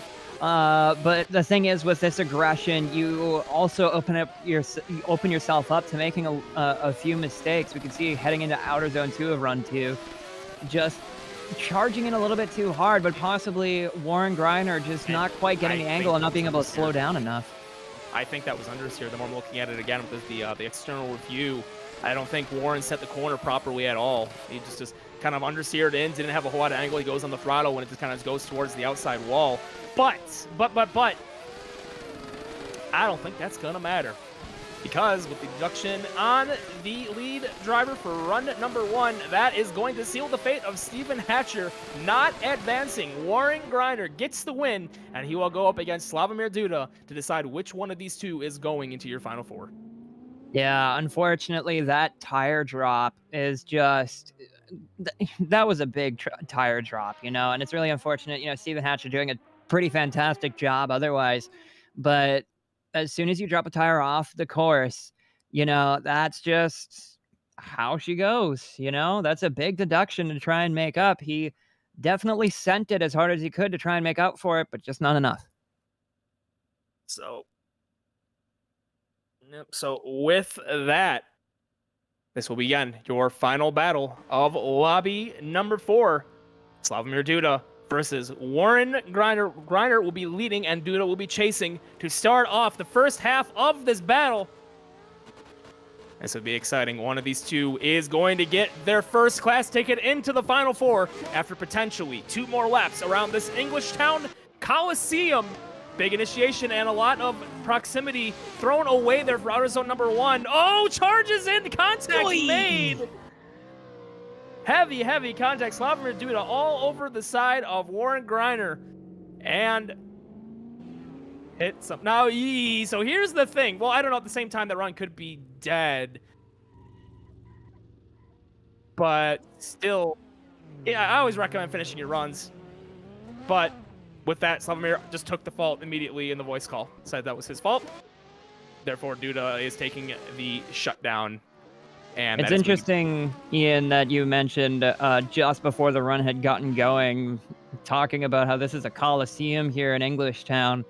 You kind of prefaced, you kind of foreshadowed, you know, a little bit of blood being spilled. Just a little bit, huh? Just a little bit there. My apologies. So with that, then, second half of this battle underway. Warren Griner with a big, big advantage in the second half of this battle versus Slavomir Duda. But it is not over until it's over. Slavomir is probably going to put down some really big, high-style angle up in the lead. Oh, he's going to do just that. Through outer zone number 1, all they have to do in chase Warren is just pay the respects. Don't be falling victim for it. Don't push in too hard. Let the driver do his thing up in the lead. He's going to do just that throughout his zone 2 and give it even more of a gap into 3. Just let it happen, and just like that, finishing out the run, that is probably going to be Warren Griner advancing then into our final lobby. Yeah, that's going to be a very easy decision from the judges. Really unfortunate to see. But it's also really good to see that the drivers have good sportsmanship. You know, Duda immediately owning up to the contact in run 1 and you know, accepting fault for that. That's really good to see from the drivers. You know, as hard as these drivers are competing, these are the best drivers on Assetto Corsa that you're going to find anywhere else. And they are still able to, you know, keep things, you know, calm and cool and collected and be nice to each other. It's really nice to see. But unfortunately, you know, with Duda making that contact, we've got a winner, and it'll be going to Warren Griner getting your final top 4 spot. Yep, that is going to be Warren Griner then advancing into the final 4, and it's going to be just as this. Dylan Fink versus Vakaris Olukas on the left side of the bracket. On the right side of the bracket, it's going to be Lukas Tazmevsky versus Warren Griner. One of these 4 drivers is going to be the winner of round number 3. Coming down to the thick of it. Before we get down into the final lobby, we got some bills to pay. We got some thanks to give here. Big shout out to our sponsors of the Esports Drift Association, and that is Big Duck Club. Whether you use their parts in a drift car, time attack machine, drag monster, or show car, Big Duck Club will exceed your needs and defy your expectations. Visit BigDuckClub.com for more. By Nexen Tire, one of the leading manufacturers in drift competition around the world. From race to street, Nexen has a tire for you. Nexen Tire, we've got you. Energy innovations from hubs, wheels, shift knobs, and more. Energy has the finishing touch you are looking for in your next build. With products also built specifically for sim racing, Energy continues to innovate. Please visit getnrg.com for more information. Next Level Racing, the world's leading motorsport simulation brand with its industry-leading product range. Whether you're looking for your next sim racing or flight sim hardware edition, check out nextlevelracing.com. And by Vosan, the leading source for competitive drift content across the Assetto Corsa platform. Want the track you saw in today's competition or more? Well, visit vosan.co, vosan.co. And again, I can't say this enough, Jonathan Simpson, huge shout out and thank you for preparing this track for us here late into the going so we could have this competition go as it was. Again, this is coming down to the thick of it then, your final lobby. Who is going to take Englishtown round number 3 here in the Esports Drift Association? Only one way to find her out. Stick around, and you'll find out just that. See you in a minute.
And welcome back to round number 3 here at Englishtown Esports Drift Association, back for more exciting action. And if you're just tuning in, well, you came at the right time. This is the final lobby for today's action. Only 4 drivers remain after countless have tried to qualify and 32 have battled it out so far today. My name is Ian Plash.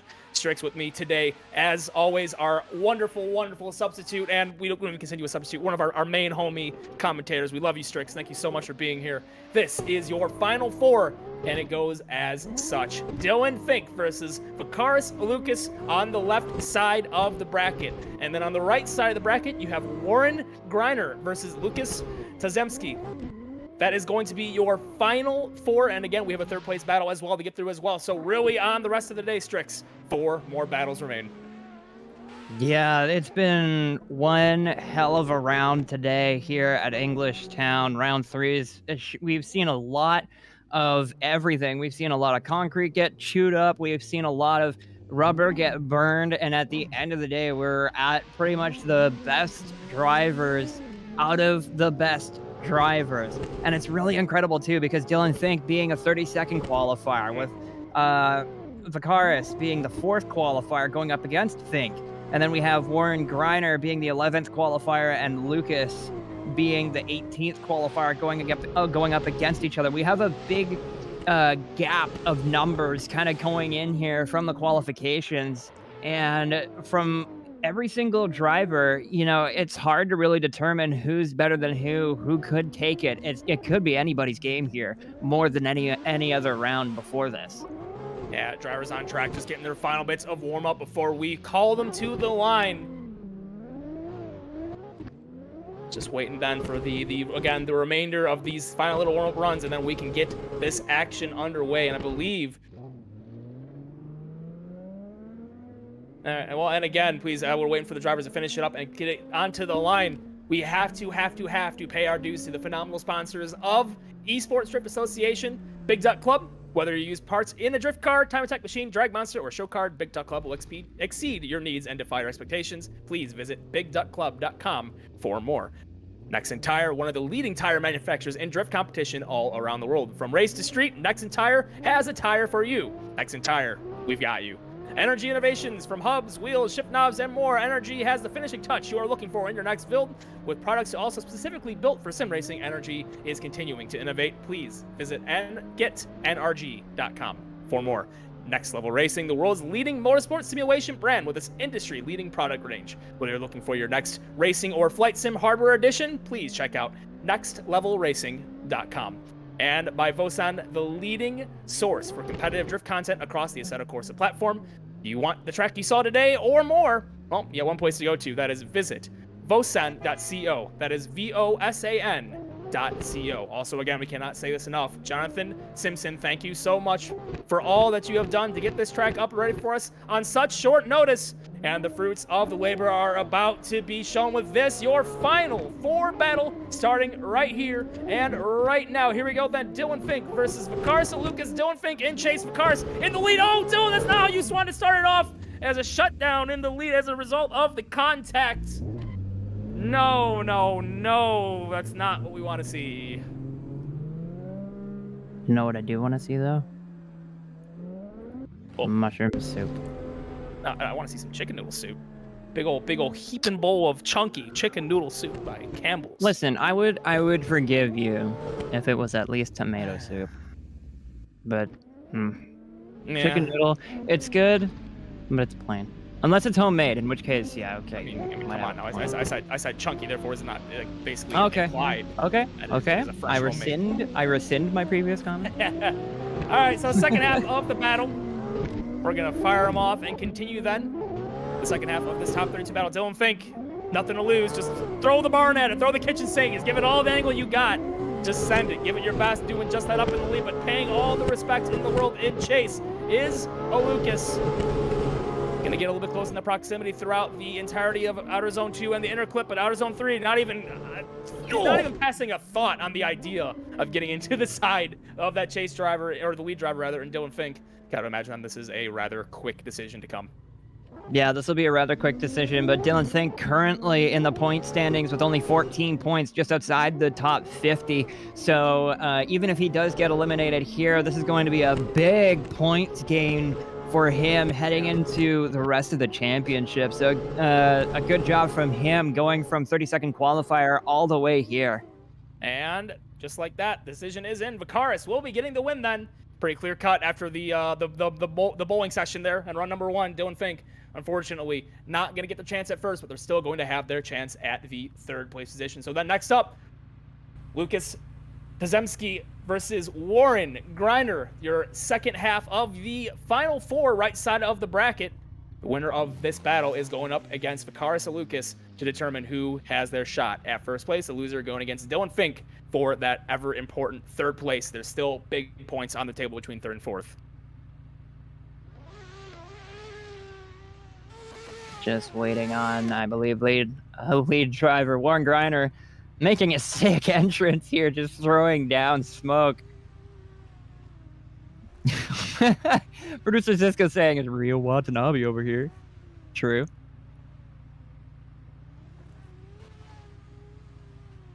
All right, so on the line, just waiting on the signal from the tree to start going off. It'll do just that. Goodness me, that motor is so loud. Off the line, top 4. And initiation. All right, solid job so far. Definitely conservative run for both drivers, lead and chase, doing what they need to do, where they need to. And here comes the proximity. Straight into the door, charging in, falling back for the inner clip though. Across the bumper in the transition, charging in for inner clip number 3. Brake check in chase and not run over the lead driver and across the line. Definitely a conservative run, I would like to say, compared to what you would expect in a Final 4. Yeah, we've been seeing these drivers throw down more impressive leads beforehand, and now they're kind of sort of chilling it down, trying not to take too many big risks so that they're not making huge mistakes. But unfortunately, that's not really going to impress the judges a whole lot. You want to be throwing a lot of angle at this point to really step up your game and tell the judges, hey, I am impressive. Give me the win. It's also important to note that Lucas Tasimski is currently 36th in the points, and Warren Greiner in 31st. Only 6 points separating them, so this could be very important for their final position in the championship. All right, so all the way around, Warren will be giving chase this time. Lucas in the lead. Initiation. Couple of awkward brake checks and bobbles to not completely flop over the entirety of outer zone 1, but into 2. Much cleaner this time through the corner. Lots of angle in the lead. All over the door and chase is Warren. Transitions across the bumper, working down to outer zone number 3. All over the zone in the lead. All over the door and chase and contact to close out the run. Much more lively second half of the run. But when it's all said and done, one of these two has to go on in advance, and one is going to be stuck battling for 3rd. Yeah, but both drivers definitely throwing down. We saw definitely in run 2, both drivers lighting it up a little bit more, taking a little bit more risks, though. I do have to wonder, with Warren Greiner coming out of the first outer zone, it did look like he slowed way down and almost straightened coming out of that outer zone. Just take a look. Watch the angle he's got there. He's slowing way down. Oh, it doesn't look like he straightens quite as much as I thought he did. It just looks like his car just, like, all of a sudden finds a load of grip and just kind of launches in a straight line. But, you know, this will be an interesting one to see where the judges call it, because, you know, I have seen both drivers really throw down, and both of them just kind of playing it a little bit reserved here. Yeah, at this point, though, there have been a lot of battles, even in the competition, that were determined by mistakes. So, honestly, being a little more conservative is a good angle to play, especially if a lot of your battles have just been bloodbaths, lots of bowling, lots of contact, lots of tire drops. At that point, you know, you just need to be consistent. You need to put the car where it needs to be, and just do something scoreable. Do something that doesn't have a giant deduction, right? And that's how you're getting in a position where potentially then that 0 doesn't come of your lead or your chase. So I understand the angle, understand why they're doing this, but again, you know, if somebody on the other side of the bracket doesn't want to take that exact angle and they want it to be a little more aggressive with it, that can be absolutely exploited. So working on the decision then, which is being typed up right now. Phenomenal job by all of our judges today. And, well, they can't decide a winner from that one, though, because we're going again. One more time has been called. Lucas versus Warren Griner. Still have no idea which one of these two is going into the final, which one's going for third. Yeah, there's definitely a lot more on the table that both drivers can definitely push forward, and it feels almost like the judges are kind of realizing the same thing. Just be like, nah, go again. You guys, what was that? But it was solid. Even then, it was still well, safe, no. but That's what I was going to say though. Is that, and not to say that it was a bad run, but compared to what we've seen these drivers do, that was kind of stale. Gonna be honest, kind of stale compared to what they're capable of. All right, well, let's see then if violence is the option they are choosing then for this one more time battle off the line. Let's try it again. Warren in the lead. Lucas in chase. Gap being shown once again for outer zone number 1. Plenty of respect being made. Oh, no respect in that transition, though. Lucas getting into the door across the bumper on that transition and getting very, very aggressive, very, very feisty with the proximity. Working our way then to the bottom of the course. Filling all of outer zone number 3 and charging in late in chase. There we go. Now we're seeing some life between these two drivers. That lead from Warren Griner, I was watching him the whole way through. He was filling every outer zone as much as he could, right on the line. Maybe going a little bit too, little bit too shallow in outer zone, but watch this last half of the run. Rear tire right on the line, heading into the inner clip, getting all of it, not center punching the center, and then watch this. There you go. Just on the line. Not a tire drop. Very close. Warren Griner definitely throwing down here this time. Yeah, we'll see what Lucas has in response in the lead. This all Silvio battle going down to the wire at Englishtown. Back into corner number 1. Initiation. Oh, contact made. No. There is the mistake we were talking about earlier. Chase driver runs into the back of the lead, and that might be all she wrote. Warren gonna still get aggressive with it, try to make something of this battle, but unfortunately, that might just be too little, too late in this instance. Both drivers finishing out the run, and that is all she wrote. Yeah, you hate to see it, but it do be what it do be. Warren Griner, unfortunately, just charging a little bit too hard into outer zone 1 as you watch on your run 2, right side of the screen. Just not initiating when he wanted to. And just, you hate to see it, man, because Warren and Lucas, we both know they're both drivers that are very capable of getting very close to the door, but it just a little too close.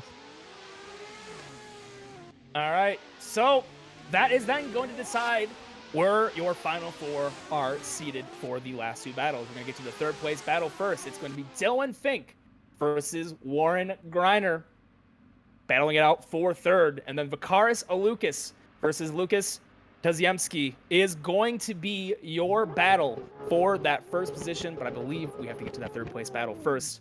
Phenomenal stuff so far, and Dylan Fink has got to be upset after what happened with the start of their Final 4 battle. You got to believe they've got a little bit of a chip on their shoulder here. They want to make it known that, they are more than their mistake right away, right off the bat in the Final 4. And fresh off that defeat, Warren Griner's got to be incredibly also inspired to not make a similar mistake going into the first corner. This should be a fun one. Absolutely. Both drivers definitely have a lot to prove here, both in the 180SX. So it's also, you got the angle of just like, who's the better S13 driver too? So we'll have to see what happens here. Let her rip. Let's go. Last 2 battles of round number 3. Who has what it takes to take the podium positions? Initiation. Warren's running away with it. Dylan giving too much of a gap into 1. Pays for it in kind by charging back in for zone number 2, though, trying to get back in, but Warren starting to run away a little bit. A couple of elastic rubber band bits, if you will. Back and forth in chase. Not consistent. Not exactly where you would expect the car to be, but still putting the car at least in the tire tracks, but definitely not there for proximity. Man, yeah, the proximity was a little bit all over the place, but both drivers still doing what they can to try and get the third place position heading into outer zone 1. You can see just how close Warren gets to that wall. Something he has been doing all day, removing that rear bumper just to get that little extra distance towards the wall, just toying with it. But of course, Dylan Fink in the background, while maybe the proximity might not have been there the whole time, definitely not being a slouch either, not letting himself just get ripped away.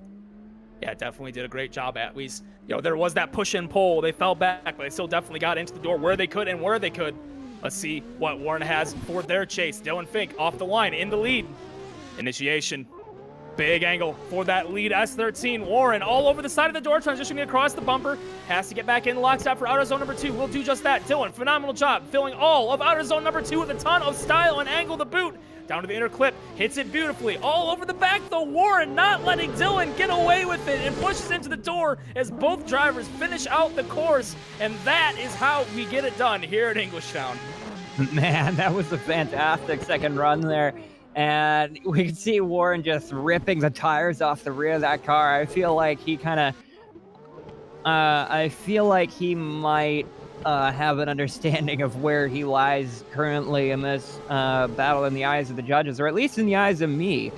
Because, I don't know, comparing both runs, I feel like Warren just had a bit of a better chase, got a little bit closer, matched the angle a little bit better, and followed in the tire tracks just a little bit better. But looking towards the leads, if we're going to be comparing lead for lead, that's also going to be an interesting decision between the judges. But in any case, both drivers just throwing down and doing a fantastic job to prove that they belong here.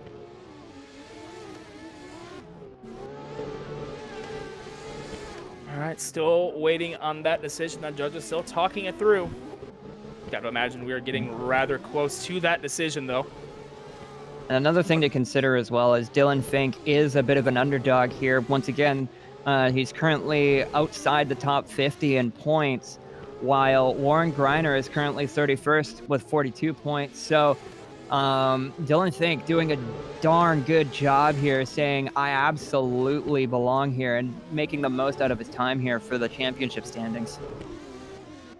Judges still talking this one through. Got to pay their dues, though. Got to make sure that the decision they make is the correct one here. Again, this is a big differentiation between third and fourth place as far as points go. It can definitely help you later down the line in the season, so you really want to make sure the decision that you're making here is the correct one. Probably trying to decipher if there are any tire drops we may have missed, some zone violations, if you will. Just really trying to figure out exactly where this decision is going to be going. But an exciting battle nonetheless. Love to see drivers giving it their all here when they close it out here at the end of a round. It's been a very long day. We appreciate you all for being out there in chat. We appreciate all of our drivers, all of our staff, anyone that's a part of this, all of our sponsors. You are the ones who are making this happen. Absolutely love it. So Yeah, we do have a decision. Ooh. Oh, no, we don't have a decision. Well, we do have a decision, but it's not what you think. One more time has been called. One more time between Dylan Fink and Warren Greiner. I do not disagree, because I would like to see them run again. Fantastic drive from both of them. But I do know, I do declare that both drivers, they can clean it up and throw down some pretty sick runs. We've seen both drivers throw down something sick earlier today. So perhaps this OMT allowing them to really just put their foot to the floor and through the floorboards to see just what these drivers are capable of. All right, let's try this again. Both drivers off the line. What does Warren have in the lead? What does Dylan have in chase? Long way until this is all done. Much better on proximity this time. It chases Dylan Fink. Both drivers throwing a ton of angle back into corner number 1. All of outer zone 2 feeling beautiful as well. All over the door in chase is Dylan Fink. Warren Greiner, though, still running that beautiful lead they've been doing all day long. And this time, Dylan is on it in the chase position, not letting Warren get away like they did in the first half when we had this one more time called. Great way to start off this one more time battle. That is what you want to see to a T. That is exactly what I said too. I knew both drivers were capable of more, and you can see in the chase, Dylan Fink just toying with the wall, and then in the lead, Warren Greiner doing it in the entry of zone 2, heading into the inside clip here, getting it just perfect, and on outer zone 3, perhaps Dylan Fink not quite getting all of the outer zone as he might have liked, but again, in the chase, that is something that the judges are more lenient on, because it's more, there's more emphasis on putting on following the tire tracks of your lead driver than anything. But both drivers doing a fantastic job. Yeah, this time Dylan Fink will be in the lead. Warren Greiner in the chase position. Warren getting very aggressive with their initiation, and Chase pushing into the door, making slight contact that does not push the lead driver of Dylan Fink off the course. So aggressive in the chase position is Warren Griner, and Dylan is all over the chip in the lead position, trying to run away with it, but Warren is not letting it happen. A little bit of a separation through outer zone number 3, but that is the only differentiation I can see throughout the entirety of this run. Oh, I'm so happy this was called one more time. That was a barn burner of a battle. That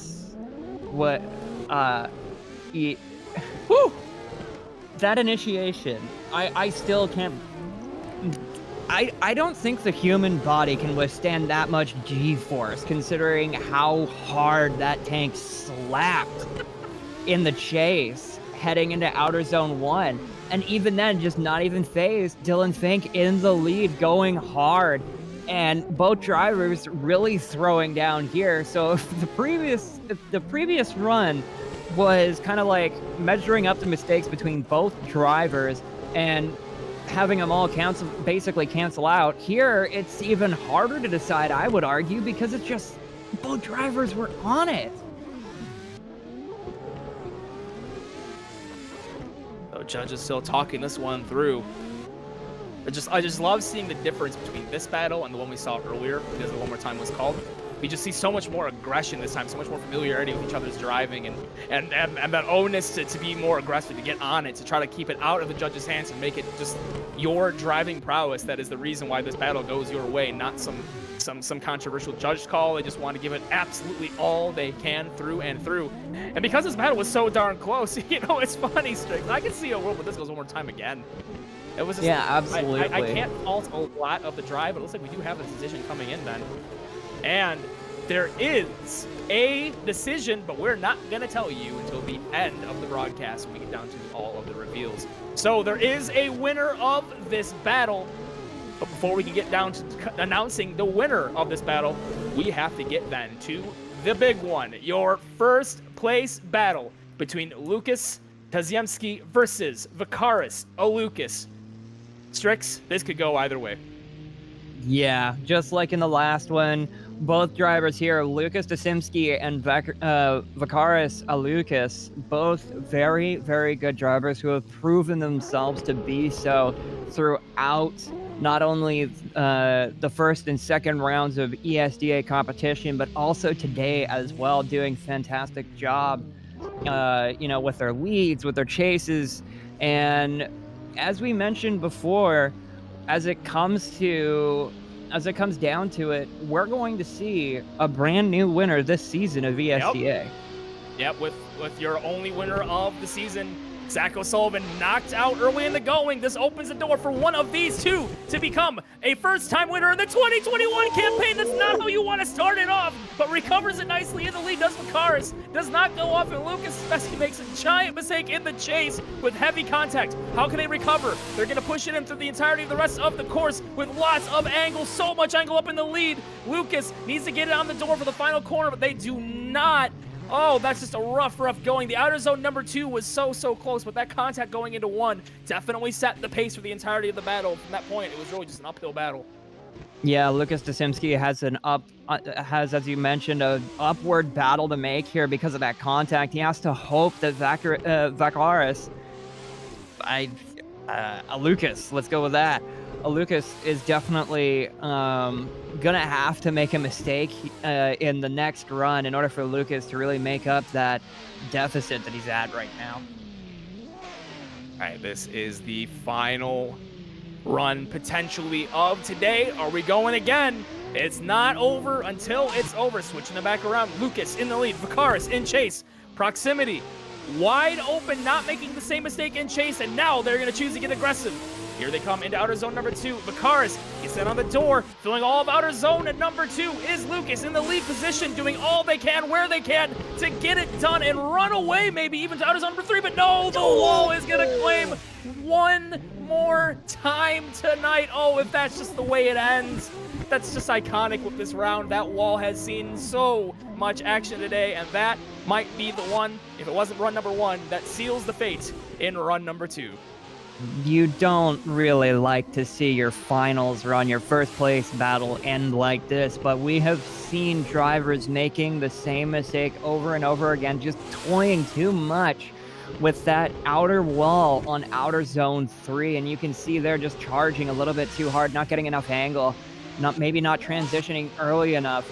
And you just hate to see it when it happens like this, but you know, we've been seeing the mistake happen time and time again, and it's just, you know, it's an easy mistake to make, despite the fact that these drivers are the best of the best. Like, and I mean, if you want to try it for yourself, everybody in chat, if you want to try it for yourself and be like, I can get close to the wall without touching it, you can download the track yourself and give it a shot. I guarantee you're going to have a bit of a tough time trying to avoid that wall. Do so on Vosan.co. You can find the track, Vosan.co, as well as any other competitive Assetto Corsa track. Again, all of our sponsors who have helped us out today, we appreciate you so much. But that is going to be it for today. We do have a winner. All the drivers, please work your way to where we are having you all be organized on the course. Just wherever the tree is, just have you sit over there and face it if you could. Again, we have a winner decided for round number 3. What a phenomenal way to end out the season, though. Oh, not the season, rather. This round, rather, excuse me. There's so much fun, so much high-intensity drift. I love this place, honestly, though, now that we get to see this in its full, you know, potential in the dry. It's so much fun to watch. Again, all of you, thank you so much for being here today. Without your support, with all our sponsors, staff, drivers, ESDA would not be a thing. Again, thank you for all your support. Strix, what a round. So with that, we need to hand out our bronze medal. And in third place in a dogfight of a battle, ladies and gentlemen, give it up for Warren Greiner. Warren Greiner is your third place finisher today, barely squeaking out a win over Dylan Fink. Strix, that was such a good battle. Yeah, that was incredible from both drivers, of course. We saw that battle go OMT in the first run, a little bit conservative. I could have seen a little bit more put on the track, and they absolutely did that. They delivered on the second run of their matchup, and Warren Greiner coming out on top. What a fantastic job from both drivers, though. Dylan Fink definitely has to be proud of that run as well, being bottom qualifier and managing to make it to the Final Four. All right, so there is your third place finisher, and now we got the big trophy to hand out, the grand prize. Ladies and gentlemen, as they all jump the gun on me, that's completely fine. Your winner today, round number 3, ESDA at Englishtown, is light poles joining them. Vakaris Alukas. Vakaris Alukas is your winner of round number 3.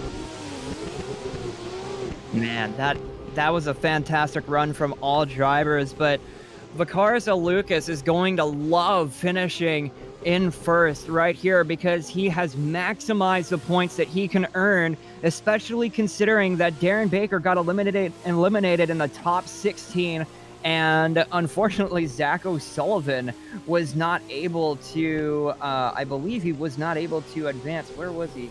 He didn't even advance past the top 32. So being able to take full advantage of that, win the round today, and maximize the amount of points he's going to make in comparison to the drivers ahead of him, with Darren Baker being in second currently and Zach O'Sullivan being in first, and him sitting in third. So this is a big championship implications tonight. Yeah, I always love these kind of shake-up rounds where they can open up the points table just a little bit. And that's just, you know, it's good for competition. It's good to see all the way around. And it makes the rest of the season, you know, potentially even more just a little bit exciting. Again, got to remember, O'Sullivan, you know, 2 wins, but 32nd place points is a big deficit for one round. And stuff like that where consistency matters on a big points-paying series, you know, anything can happen later in the run. You can't keep making those mistakes. I'm sure he's going to come back into the remainder of the season swinging if he hasn't already. So we got a little something coming up here. A little something unconventional. we're going to have a celebrity battle. Actually, it's to pay a thank you to Jonathan Simpson, who, again, without him, this whole entire thing would not have gone off.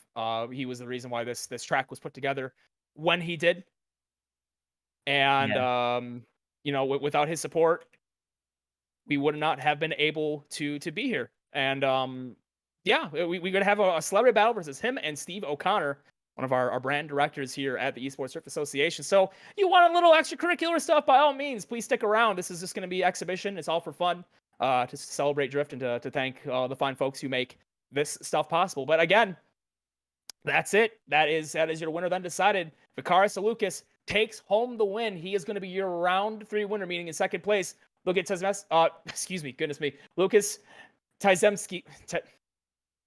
English is hard. Tizemski, thank you. I appreciate you. So, yep, that's a wrap on what has been a very exciting round, Strix. I would like to say that this round and this configuration has delivered in troves. Love seeing, finally, as I said earlier, just what this place has to offer in the dry.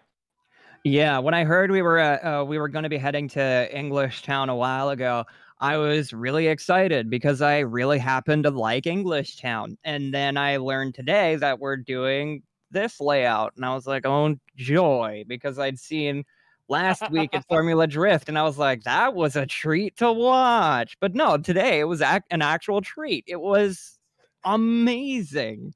Fantastic job from all drivers. And, I got to be honest, I was not expecting much out of this course, but there are little intricacies about this course with regards to the elevation changes, the surface changes and whatnot that really spice things up in a way that I didn't expect. So, and props to all the drivers as well, because as far as I know, all the top 32, I think, qualified with a minimum of 90 points. And that is like incredibly tight. Yeah. Also, a quick correction, by the way. It's not Steve Connor who Jonathan Simpson is going to be fighting, but it's actually going to be Stephen Loxton. So I apologize for that miscommunication. I was a little dazed by the names, just the Stevens versus Stevens. So, again, this has been so much fun, and again, we're bringing to you this little exhibition battle just for funsies, So appreciate you all sticking around. But remember, I'm gonna have to find the calendar for the remainder of the season. I don't know if we actually have a date set in stone yet. I'm gonna have to get that clarification. But yeah, we're gonna be back for sorry, I got some logistics going on in the background. We'll be back for more exciting ESTA Drift action. And again, if I can do some digging while you do some filling for me, Strix, I can get you the date as soon as possible. Absolutely. And once again, thank you everybody for joining in as well. We really do appreciate it, and we hope you stick around for the celebrity battle that we're going to be having in just a moment. Yep, and actually, round number 4 is going to be held on July 17th. July 17th is going to be the next time you're going to be seeing us here on Podium Esports for, well, at least ESTA, but there is always going to be more drift action all around the clock. VDS is going to be back next week for their next round of competition, and then I believe after that, it's ESCA, and then US Drift a little bit after that. And then as well, actually, no, US Drift might even be after round 5 of ESCA as well. So,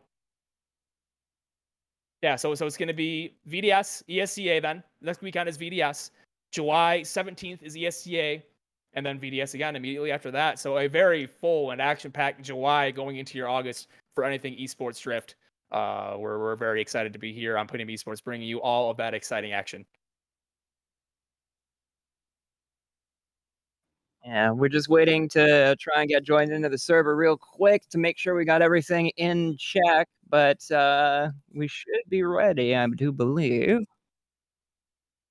I do declare. Here we go. Now we have the cars that we need to make this happen. So, but yeah, we do want to offer another big thank you to Jonathan Simpson for helping us get this track all set up and get everything working. It kind of came down a little bit to the wire, but without him, we would not be here at Englishtown. So thank you very much And we're going to see him go up against Steven Loxton. We saw Steven Loxton earlier in the bracket, qualifying 29th, but getting eliminated in top 32. Perhaps he might have a little bit of a redemption story here up against Jonathan Simpson. Oh, come on, now you're gonna make pickings on Jonathan Simpson, the man that fed you. You're gonna bite the hand that fed you, Steven. Are you really gonna do that? I don't know. My bias. Ooh. You see what Jonathan Simpson is driving, though, right? You saw that. I'm pretty biased here on this one, unfortunately, or very fortunately in my case. Jonathan Simpson is driving a Subaru Impreza. Oh, chef's kiss. That's a thing of beauty right there. And I'm biased towards Jonathan now, not because of the Subaru, but because he's driving a Future Media Creators Ukes livery. Ukes! They made my favorite wrestling games. I can't not. And again, thank you to all of our fine staff at ESDA. Also got to thank Big Duck Club, Nexen Tire, NRG Innovation, Next Level Racing, and Vosan for everything they do sponsoring this season of Esports Drift Association. But one more funsies little battle that we have set ready to go on the line. Steven Loxton versus Jonathan Simpson. I gotta say, those eyes on the Subaru look evil. Let's go for it. Yeah, sure. Jonathan Simpson in the lead, getting a jump off of Steven Loxton in the back. Oh! Jonathan Simpson carving out the outer zones there. Both drivers struggling to get to the outer zone 2, but cleaning it up towards the end of it. Jonathan Simpson, definitely not a slouch, heading into the outer zone 3, not quite filling it all out, but man, Jonathan Simpson, no slouch, no beginner to drifting, definitely showing that he can hang it with the big boys here. 100 point run.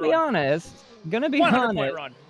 Steven Loxton is gonna have to, might have to step up a bit to show that he ain't, because Jonathan's actually not that bad in the Subaru there. That Subaru looks hooked up. He was sending it there, honestly. He did a pretty good job filling all the zones. Maybe not too committal on the outer zone number 3, but if you haven't been practicing this whole entire time, as we know, outer zone 3 is so difficult to hit perfectly every single time without flying into the wall. So I can't blame them for being a little conservative about it. But still, in my eyes, 100-point run. Jonathan Simpson, what a unit. 100%.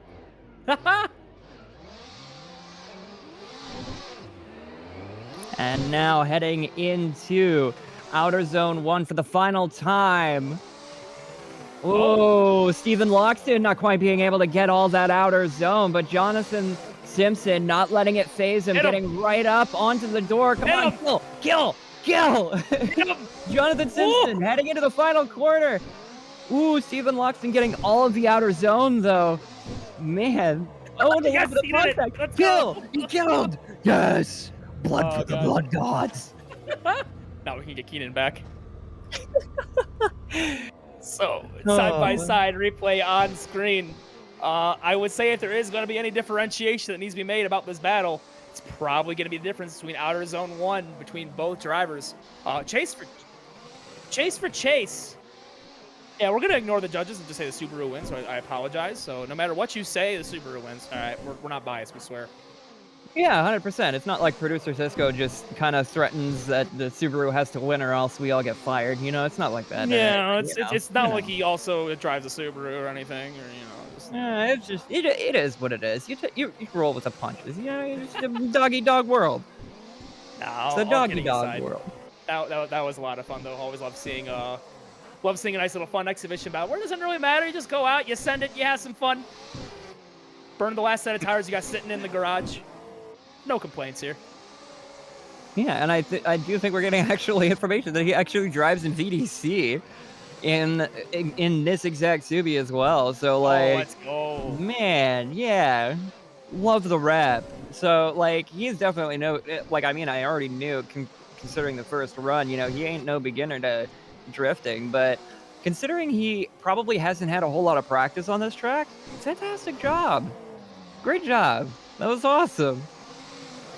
Chat vote. Yeah. All right. The judges have sat here and deliberated and made us wait for 2 minutes, and they now want you, the chat, to vote who won this battle. Was it Jonathan Simpson or Stephen Loxton? You make the call. There is only one call in my mind, but please, if you feel like being a judge or if you like judging with your heart, there is only one call to be made here, ladies and gentlemen. Come on. Yeah. I believe. And halfway done.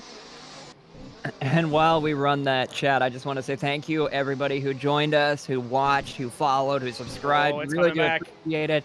And you are definitely not going to be disappointed with the content we have lined up for you. More drifting action in the coming week.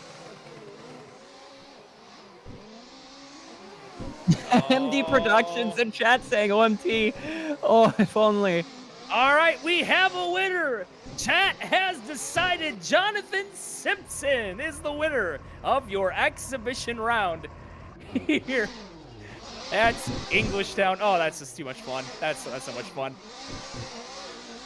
Yeah, it was just, that super looks so good, man. It does. It's so good. As does the track. As does the track. Thank you, Jonathan. Yes, thank you, Jonathan. Super job getting this thing set up and ready to go for us. And again, that is going to do it for us here at Podium Esports. This was your round 3 coverage of the Esports Drift Association at Englishtown. What a day, what a bracket we had today. Remember, Vakaris Alukas is your winner today. He is going home as your round 3 winner. A big points day for a lot of the drivers as well, who made it up into the final 4. What else can I say other than thank you so much for tuning in. It's been a pleasure. My name is Ian Plesh. Strix also here with us as well, doing so much good for us here as a commentator. Without you, we would not be able to continue doing this stuff with all the absence between Keenan and myself. Thank you so much for picking up the slack. We're going to throw a raid over to Smitherbowl, I believe is how you say that. Throwing down the raid. So we appreciate you all so much. He's one of our Podium Esports commentators. And on behalf of everybody here at Esports Association, Podium Esports, the fans and the drivers, this has been a wonderful, wonderful time. We will see you for the continuation of this championship in just a couple of weeks' time. Take care.